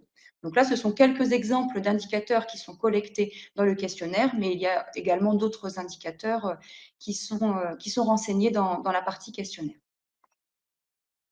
Ensuite, une fois que le questionnaire est complété, comme je vous le disais, donc on passe à l'évaluation comportementale. Donc l'évaluation comportementale, elle est composée de 2 à 4 zones d'observation, donc en fonction notamment de l'espèce étudiée. Et le temps en fait d'évaluation va être différent aussi en fonction de l'espèce et du nombre de zones à observer. On va être entre 2 et 5 minutes d'observation par zone. Un exemple de comportement qui peut être observé durant justement ces quelques minutes d'observation. Donc, on va pouvoir observer des comportements tels que le piquage ou encore des interactions sociales entre les individus et puis aussi l'état du plumage des animaux. Donc, voilà, pour exemple. Et ensuite, pour l'évaluation sanitaire, cette fois-ci, on peut avoir des observations à l'échelle plutôt individuelle ou alors des observations plutôt en groupe. Cela dépend finalement du type d'indicateur que l'on va chercher à mesurer, à observer. Donc ici, un exemple pour le principe bonne santé. On va aller observer si dans le bâtiment d'élevage, lors de l'évaluation, est-ce qu'on observe en fait des animaux blessés ou encore est-ce que l'on observe des animaux boiteux. Ou encore, un autre exemple, pour le bon environnement, on va aller observer la présence ou l'absence d'animaux sales dans le bâtiment du groupe évalué. Donc, une fois que l'évaluation est terminée, on peut obtenir un résultat instantané au regard des 12 critères du bien-être animal, donc des 12 critères qui vous ont été présentés au début de la présentation. L'évaluation, quant à elle, elle est possible dès la phase d'élevage jusqu'en fin de production. Donc, l'objectif à terme, voilà, c'est de disposer via une application numérique, de pouvoir disposer de ce type de radar, donc qui reprend l'ensemble des 12 critères de la grille d'évaluation que l'on a pu voir au début. Donc, ici, identifiés par un code de couleur, donc qui sont réunis au sein de chaque principe. Donc, par exemple, ici en bleu, l'accès à une alimentation adaptée et l'accès à un abreuvement adapté correspond au principe en bleu, au principe bonne alimentation. Et cela pour les différents critères. Donc, chacun de ces critères, en fait, de ces 12 critères, va disposer d'une note entre 0 et 5, que vous pouvez voir ici sur le radar. 0 étant la moins bonne note et le 5 étant la meilleure note. Et donc, en bleu, vous pouvez voir la courbe, en fait, qui se dessine et qui correspond finalement à chacune des notes obtenues lors d'une évaluation pour chacun des critères. Donc, en sachant que plusieurs indicateurs composent en fait les différents critères de la grille. Donc, chaque critère est noté à l'aide de différents indicateurs. Il n'y a pas un seul indicateur qui va servir en fait à la notation du critère en question. Donc ici, si on regarde sur notre exemple, suite à une évaluation, on peut regarder, donc l'idée c'est de regarder voilà, les différentes notes obtenues, pardon. Et ici, typiquement, on peut voir que sur cette évaluation, par exemple, on voit que pour le comportement du groupe ou pour le confort au repos, donc à l'aide des 2 flèches qui sont apparues, donc on peut voir que ces notes sont inférieures en fait aux autres notes sur les critères. Donc, l'idée, c'est qu'ensuite, à terme, sur l'application, on puisse disposer aussi de conseils par rapport aux critères, à des critères qui seraient plus dégradés. Donc là, pour reprendre l'exemple illustré ici sur le radar, donc l'exemple du confort au repos ou du comportement du groupe. Donc, on va essayer d'identifier les causes possibles qui dégradent, en fait, les causes possibles dégradant, en fait, les critères en question. Donc là, typiquement, pour le confort au repos, les causes possibles seraient une litière dégradée, des animaux sales. Donc, des conseils qui pourraient être donnés en face si vraiment la litière est dégradée et par conséquent, un plumage, en fait, qui se dégrade également au fur et à mesure. Les conseils qui pourraient être mis en place seraient d'améliorer notamment la litière, soit par un ajout de litière ou soit en travaillant la litière, de vérifier l'ambiance aussi dans l'élevage, ou encore de vérifier l'alimentation ou le réglage des abreuvoirs, ou encore vérifier aussi le statut sanitaire des animaux, qui est important. Un deuxième exemple, donc pour un critère, si on aurait notamment un critère dégradé pour le comportement du groupe, les causes possibles seraient potentiellement d'avoir de l'agressivité dans le lot et puis finalement de voir très peu d'interaction sociale. Donc pour ça, les conseils qui pourraient être mis en place seraient potentiellement de réadapter donc les densités en élevage, d'installer pourquoi pas aussi des enrichissements de milieux, et de revoir aussi la gestion de l'intensité lumineuse ou encore de l'ambiance et de l'eau et de l'alimentation. Par ailleurs, donc, quelques points de vigilance sont à noter aussi en parallèle de cette évaluation, hein. Ce qu'on préconise, c'est de réaliser les évaluations sur des périodes homogènes, notamment en dehors de cas extrêmes. Qu'est-ce qu'on peut appeler des cas extrêmes? Par exemple, des canicules. Éviter de réaliser des évaluations en cas de canicule où là, on sait que ça va impacter sur notamment le comportement des animaux. Ou encore d'adapter ces préconisations qui peuvent être, les conseils qui peuvent être apportés suite à l'évaluation, de les adapter aussi au cas par cas, hein, selon la configuration du bâtiment ou des différents bâtiments évalués, et puis aussi des possibilités à mettre en œuvre de nouvelles pratiques ou de nouveaux équipements dans les différents bâtiments. Donc, au niveau du rétro-planning 2021, pour finaliser donc, sur cette présentation, donc la méthode ébène reproducteur pour les différentes espèces présentées a été mise en place et finalisée. Donc, nous travaillons actuellement au développement d'une application numérique qui sera disponible donc, dès septembre 2021. Et puis, nous prévoyons ensuite la mise en place, à la suite du développement de l'application numérique, la mise en place de sessions de formation, donc certainement sur la fin du dernier trimestre, à partir du dernier trimestre 2021, pour permettre justement un déploiement sur le terrain et permettre donc que les futurs utilisateurs soient à l'aise dans la mise en place de la méthode et l'utilisation de l'application.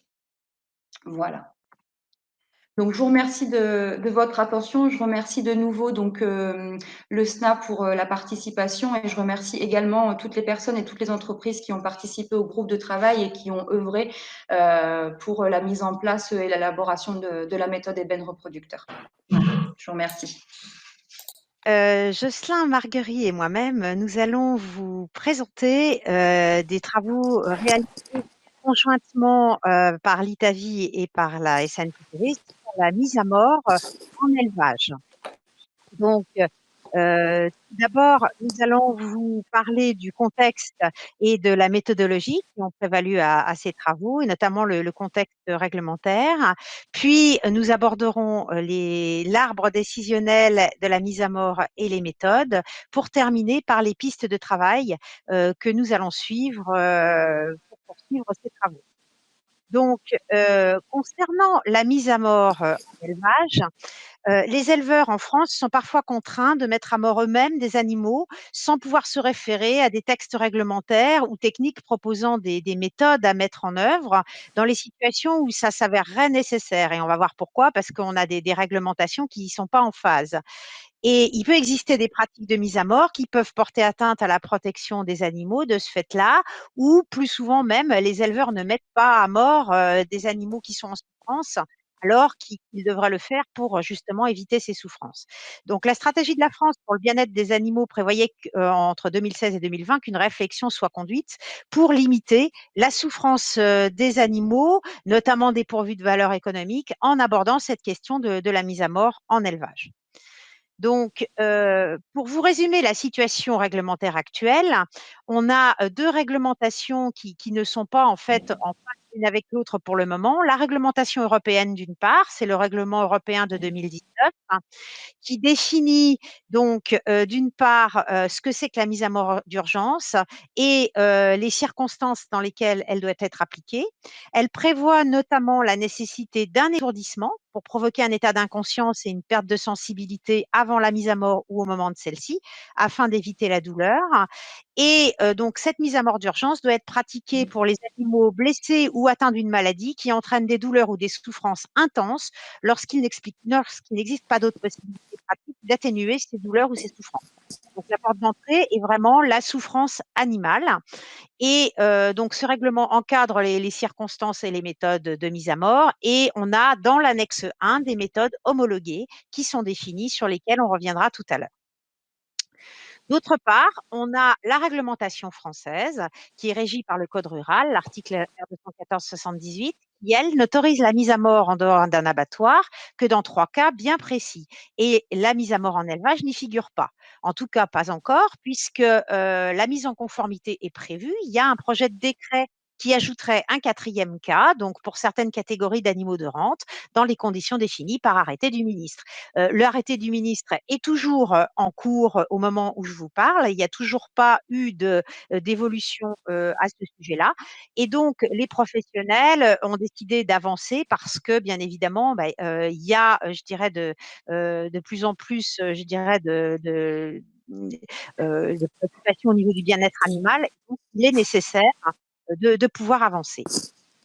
La réglementation française prévoit par ailleurs la protection en cours d'élevage et l'intervention sur les animaux faibles, malades ou blessés, avec un certain nombre d'arrêtés qui concernent les poulets de chair, les pondeuses et les autres espèces avicoles, et qui prévoit donc évidemment l'intervention quand un animal est reconnu gravement malade, blessé, accidenté ou en état de misère physiologique. Les animaux, en cas d'urgence, reconnus par un vétérinaire, il peut être procédé à l'abattage ou à l'euthanasie de l'animal sur place. Voilà. Mais bon, pour l'instant, on n'a pas, je dirais, évidemment, de mise en conformité avec le règlement européen en tant que tel.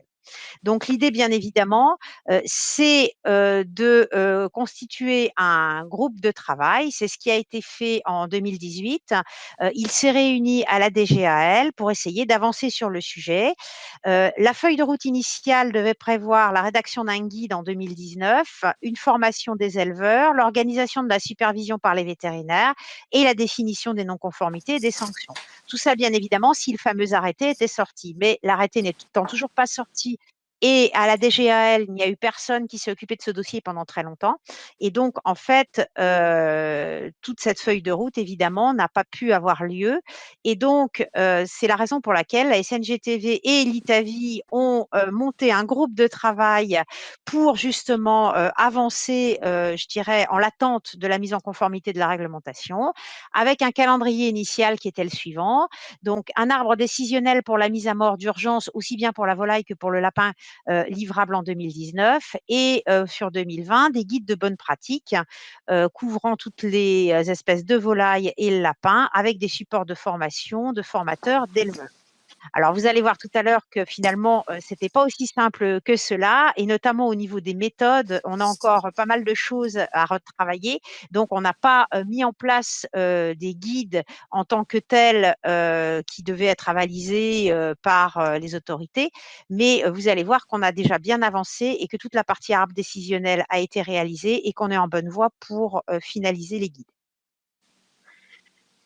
Donc, qu'est-ce qu'on a fait, ITAVI et SNGTV, au sein de notre groupe de travail? On a d'abord fait une étude bibliographique de la réglementation européenne, des publications au niveau de l'Union européenne, des publications scientifiques, un tour d'horizon sur ce que les voisins pratiquent également, et les autres espèces, notamment moi-même j'ai suivi la formation mise à mort chez le porc, et une étude des arbres décisionnels existants. Et on s'est réunis pour élaborer les arbres décisionnels, discuter des méthodes et commencer à avancer sur les guides. Alors, pour vous parler de l'arbre décisionnel, je vais laisser la parole à Jocelyn pour qu'il vous présente nos travaux sur cet arbre. Alors, merci Anne-Christine. J'espère que vous m'entendez et je vais essayer de réussir à faire défiler tout ça. Ça a l'air de marcher. La volonté du groupe de travail au moment de la construction de l'arbre décisionnel a été de faire quelque chose de relativement généraliste pour qu'il puisse être appliqué à toutes les productions de volailles.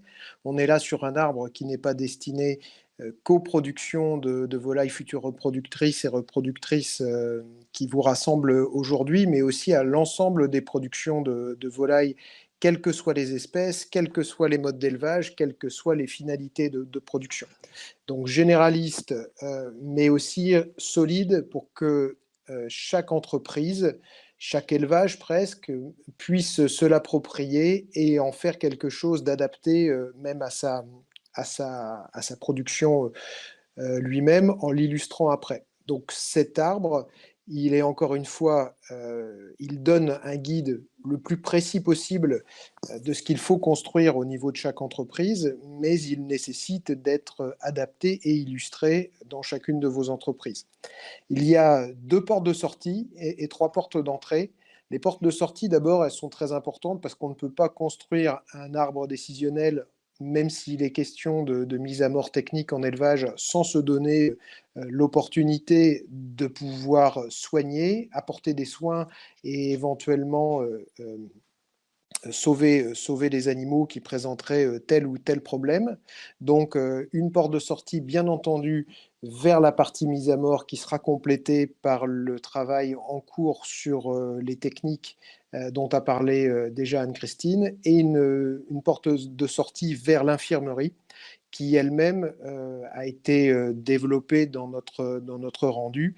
Mais de toute façon, l'idée très générale sur l'infirmerie, c'est qu'elle doit reprendre pour les animaux qui y sont mis l'ensemble des paramètres de confort et de surveillance, au moins aussi bons que dans tout le reste du bâtiment, et si possible, améliorer bien entendu pour augmenter l'accessibilité à l'eau, à l'aliment, à une litière confortable et avec une surveillance quotidienne ou biquotidienne. Ça, c'est pour les portes de sortie. Et pour les portes d'entrée, on en a trois. Une première qui est de savoir si l'animal est visiblement malade. Donc là, encore une fois, il y aura des détails à apporter dans chacune de vos productions quant aux signes cliniques, quant aux lésions visiblement observables sur les animaux, quant éventuellement à certains éléments d'analyse complémentaires faciles à mettre en œuvre en élevage. Donc si cet animal est malade, la décision doit être prise de savoir si sa maladie peut lui permettre à un moment de réintégrer le troupeau dans de bonnes conditions, dans de bonnes conditions pour lui et aussi des conditions satisfaisantes, bien entendu, en termes de production. Si c'est le cas, il est dirigé vers l'infirmerie avec des soins appropriés. Si ce n'est pas le cas, il y a la décision de mise à mort. Deuxième niveau d'entrée, c'est de savoir si l'animal est blessé ou handicapé et de quelle manière, quel type de blessure.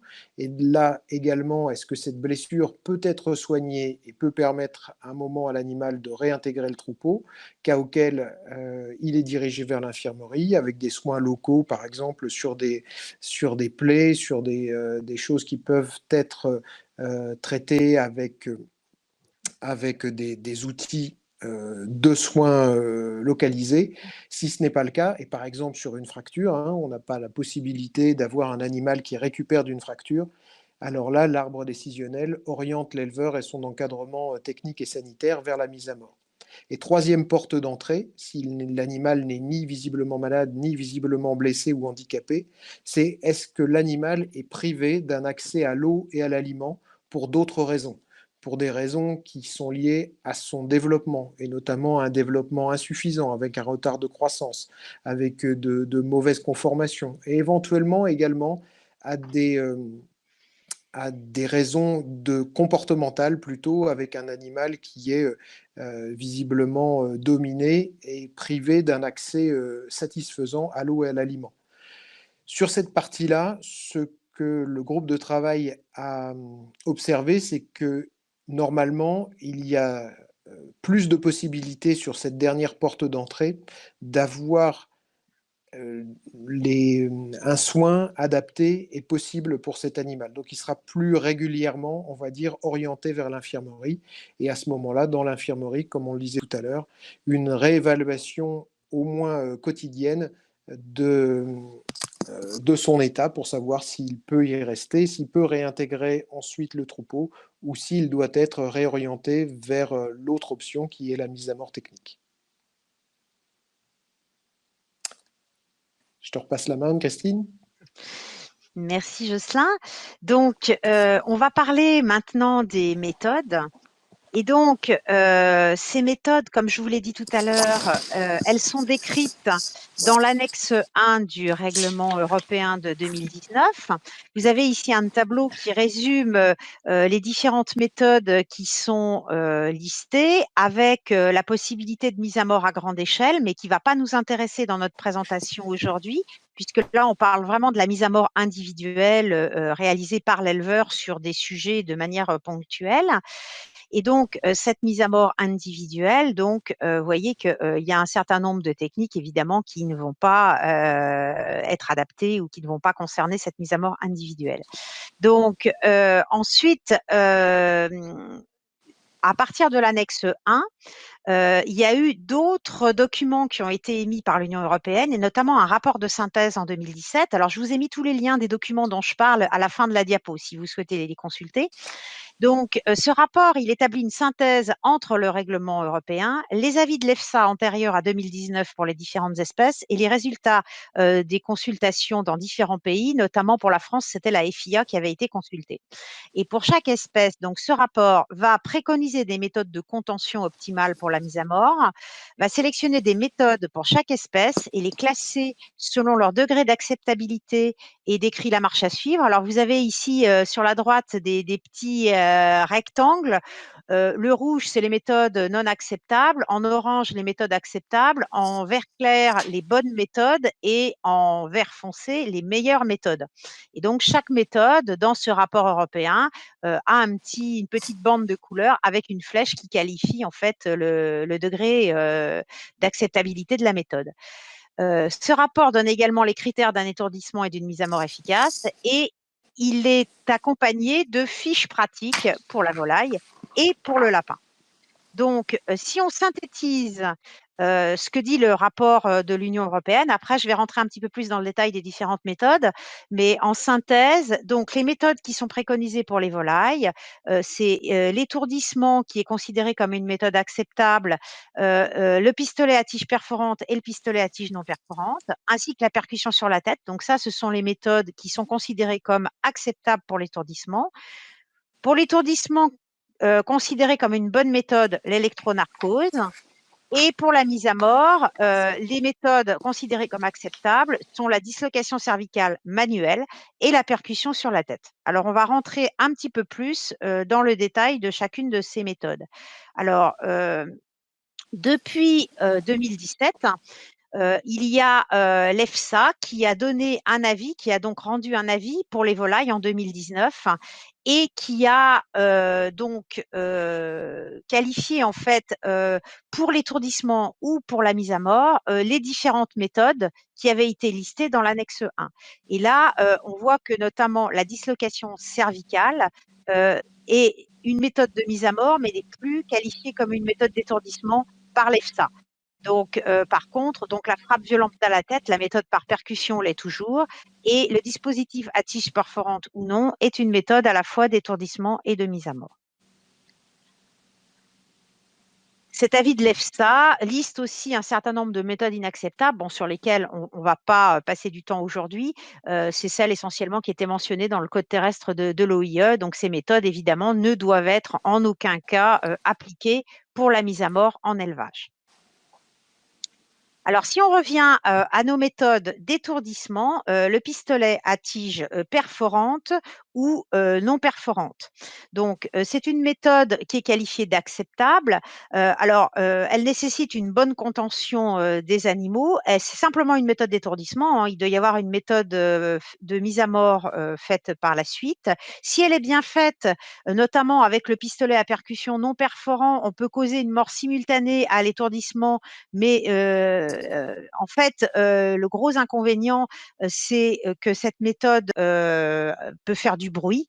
Et puis, évidemment, en élevage, pour un élevage classique, c'est cher parce que le pistolet lui-même coûte 1 500 €. Donc, c'est pas forcément à la portée de tous les éleveurs.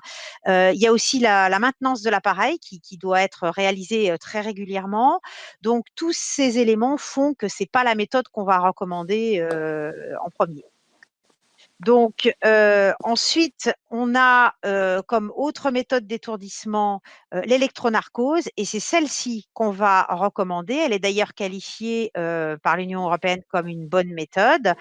Cette méthode donc doit être pratiquée en mettant les électrodes bien comme c'est indiqué sur le schéma et non pas sur le cou, sinon l'animal est paralysé mais pas étourdi. Il y a des intensités qui sont fixées, 300 à 400 milliampères pour des animaux de moins de 2,5 kg par exemple. C'est une méthode efficace d'étourdissement, mais qui doit être suivie d'une méthode de mise à mort, saignée ou dislocation cervicale, très rapidement, suite à l'application des électrodes. Donc, évidemment, la limite de cette méthode en élevage, c'est le coût, hein, puisqu'un poste d'électronarcose, c'est au minimum 500 €, mais c'est la méthode la plus élégante et c'est celle qui, je dirais, est la plus humainement acceptable aussi, qui provoque le moins de trémulation chez les animaux. Donc, c'est une méthode qu'on va mettre en avant. Autre méthode, alors cette fois on passe aux méthodes de mise à mort, la dislocation cervicale manuelle. Donc c'est une méthode acceptable au sens de l'Union européenne. La réglementation l'explicite comme un étirage à une torsion manuelle ou mécanique qui provoque une ischémie cérébrale. Donc la réglementation la préconise uniquement si d'autres méthodes ne peuvent être mises en œuvre. Et l'annexe 1 du règlement européen l'autorise comme méthode d'étourdissement, mais l'EFSA ne l'accepte que comme méthode de mise à mort au vu des dernières publications, parce qu'ils pensent que les animaux souffrent avec cette méthode-là et ne sont pas étourdis en même temps. Par contre, vous trouverez sur le site de l'Union européenne une fiche pratique qui considère que cette méthode est utilisable quand même pour étourdissement et mise à mort. Donc en fait, bon là, il y a, je dirais, un petit peu différents avis qui s'opposent un petit peu. Bon, l'avantage de cette méthode, évidemment, c'est son coût, hein. Il n'y a pas besoin d'équipement, si ce n'est que avoir un certain savoir-faire, donc une certaine formation.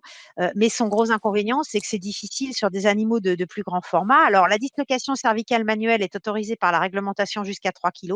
La dislocation cervicale avec la pince jusqu'à 5 kg. Mais après, sur des animaux de plus grande taille, cette méthode n'est pas autorisée. Donc, évidemment, le problème des animaux de plus grande taille reste posé.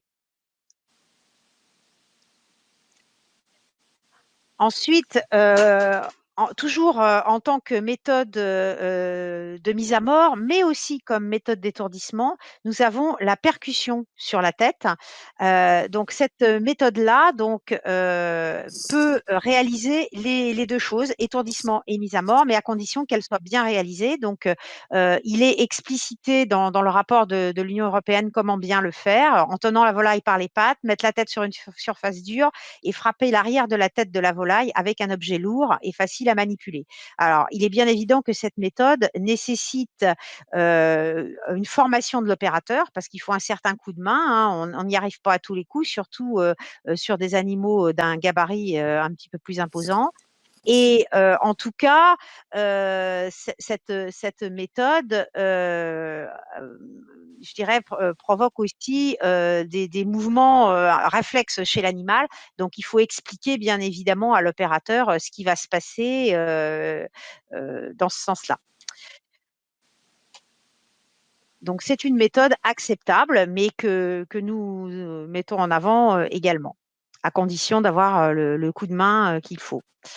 Bien évidemment, à chaque fois, la vérification de la qualité de l'étourdissement doit être faite. C'est pour ça qu'il faut une formation évidemment de l'éleveur parce que il faut vérifier que les signes d'étourdissement sont bien présents avant de mettre à mort. Donc, pour les oiseaux ayant subi une dislocation cervicale, on a un certain nombre de signes qui doivent être présents et on a la même chose chez ceux qui ont subi un étourdissement par électronarcose, qui sont en général beaucoup plus rigides, qui n'ont pas tout à fait la même manière de réagir, mais en tout cas, on doit faire cette vérification de la même manière. Alors, il y a d'autres méthodes, bien sûr, qui sont homologuées et qui sont plus ou moins pratiquées et décrites dans le rapport européen. Bon, les armes à feu à balles, compte tenu de la dangerosité, bien évidemment, on ne va pas pratiquer cette méthode. Bon, le broyage des poussins, c'est un cas bien particulier. La dislocation cervicale mécanique, on va revenir dessus dans un instant. Il y a d'autres méthodes électriques, mais qui se pratiquent plus, par exemple, dans des cabinets vétérinaires ou dans les abattoirs. Donc, ça ne va pas nous intéresser directement en élevage. Et il y a des méthodes par gazage, donc des méthodes par CO2 en 2 temps, provoquant l'étourdissement et la mise à mort, ou des méthodes avec CO2 plus gaz inerte, voire même avec des gaz inertes seuls. Des méthodes également avec du monoxyde de carbone, mais qui sont moins usitées parce que le monoxyde de carbone est quand même assez toxique. Et évidemment, l'injection mortelle de médicaments vétérinaires, mais ce n'est pas quelque chose que pourra faire l'éleveur. Donc, on va revenir sur quelques-unes de ces méthodes. La dislocation cervicale à pince, qu'elle soit manuelle ou électrique. La version manuelle est relativement économique pour l'éleveur, mais selon la réglementation, ça nécessite un étourdissement préalable et elle n'est pas homologuée pour les volailles de plus de 5 kg. Elle est utile pour les volailles jusqu'à 5 kg. Il y a aussi des modèles électriques, mais qui sont plus utilisés dans le cadre de dépeuplement. Et donc, ça ne va pas être directement utilisable par l'éleveur compte tenu du coût. D'autres méthodes de caisson, donc on a du caisson à gaz qui permettent donc l'exposition au gaz en 2 temps. Donc il y a différents systèmes qui existent, mais ce sont des systèmes assez coûteux, donc qui nécessitent bien évidemment un investissement supérieur à 2 000 €. Pas forcément supportable par un éleveur lambda. Par contre, en reproducteur, ça peut être envisagé et dans le cas de dépeuplement, ça peut être utilisé également. Et il y a toujours quand même un danger pour l'opérateur avec la manipulation de gaz. Donc là, c'est pas non plus une méthode qu'on va utiliser en première intention, mais qui peut être utile dans certains cas. Les caissons à bulles d'azote liquide sont aussi des méthodes d'étourdissement et de mise à mort qui provoquent une mort rapide sans réaction de panique, mais qui sont assez coûteuses, donc qui peuvent être utilisées sur des gros effectifs ou éventuellement en reproducteur, mais qui ne sont pas adaptés à un usage ponctuel en élevage. Donc, si on synthétise les méthodes recommandées par le groupe de travail et ensuite les suites de travail qu'on va réaliser. Donc, les méthodes qu'on va préconiser, c'est l'étourdissement par électronarcose et la mise à mort par dislocation cervicale ou pince à dislocation. Ça, c'est la première méthode. La deuxième, c'est la percussion avec un bâton. Et la troisième, c'est la dislocation cervicale manuelle pour les volailles de moins de 3 kg. Donc, à ce stade, nous allons synthétiser en fait tout ce que je vous ai présenté, arbre de décision plus description des méthodes telles que décrites dans le rapport européen, dans un guide à destination des interprofessions uniquement à ce stade. Et on va incorporer le travail donc qui a été fait dans les formations des référents bien-être animal, de manière à ce que les éleveurs puissent être formés à ces différentes méthodes. Et pour poursuivre ces travaux, on aimerait bien mettre au point un appareil électrique portatif qui permettrait en fait d'aller directement dans le bâtiment plutôt que d'avoir un système mural pour pouvoir réaliser de l'électronarcose directement sur les animaux. Et on est toujours à la recherche de solutions pour les animaux de plus de 5 kg, des dindes, des canards, des reproducteurs. Alors peut-être que cet appareil électrique pourrait aussi nous apporter une solution. Et donc on est toujours en réflexion sur ces sujets-là. Et donc on poursuit et on est bien évidemment à l'écoute de vos suggestions si vous en avez. Donc j'en ai terminé avec cette présentation. Donc on va laisser la place aux questions. Jocelyn et moi, bien évidemment, sommes à votre disposition. Et si vous souhaitez aller plus loin, on vous a mis en lien tous les documents pour cette présentation pour accéder aux documents de base. Je voulais simplement vous signaler l'existence et la mise en ligne de LaboSIDAP. C'est une application qui a été réalisée par le SIDAP et l'ITAVI y a collaboré. Et en fait, c'est une application de formation en ligne aux méthodes d'accouvage qui permet d'acquérir les bases, alors bien sûr en complément et en attente d'une formation en présence, mais ça permet de bien former et sensibiliser les personnes qui intégreraient nouvellement un couvoir pour y travailler, toutes les pratiques de base, comme la biosécurité, les principes et l'organisation de travail, et également les procédures. Et voilà, donc il y a, pour vous décrire un tout petit peu si ça charge, je crois qu'il y a 11 formations disponibles en ligne sous cette application. Voilà. Et vous pouvez télécharger des procédures et des grilles de notation. Donc, je vous invite à aller jeter un œil directement sur leur site pour en savoir un petit peu plus.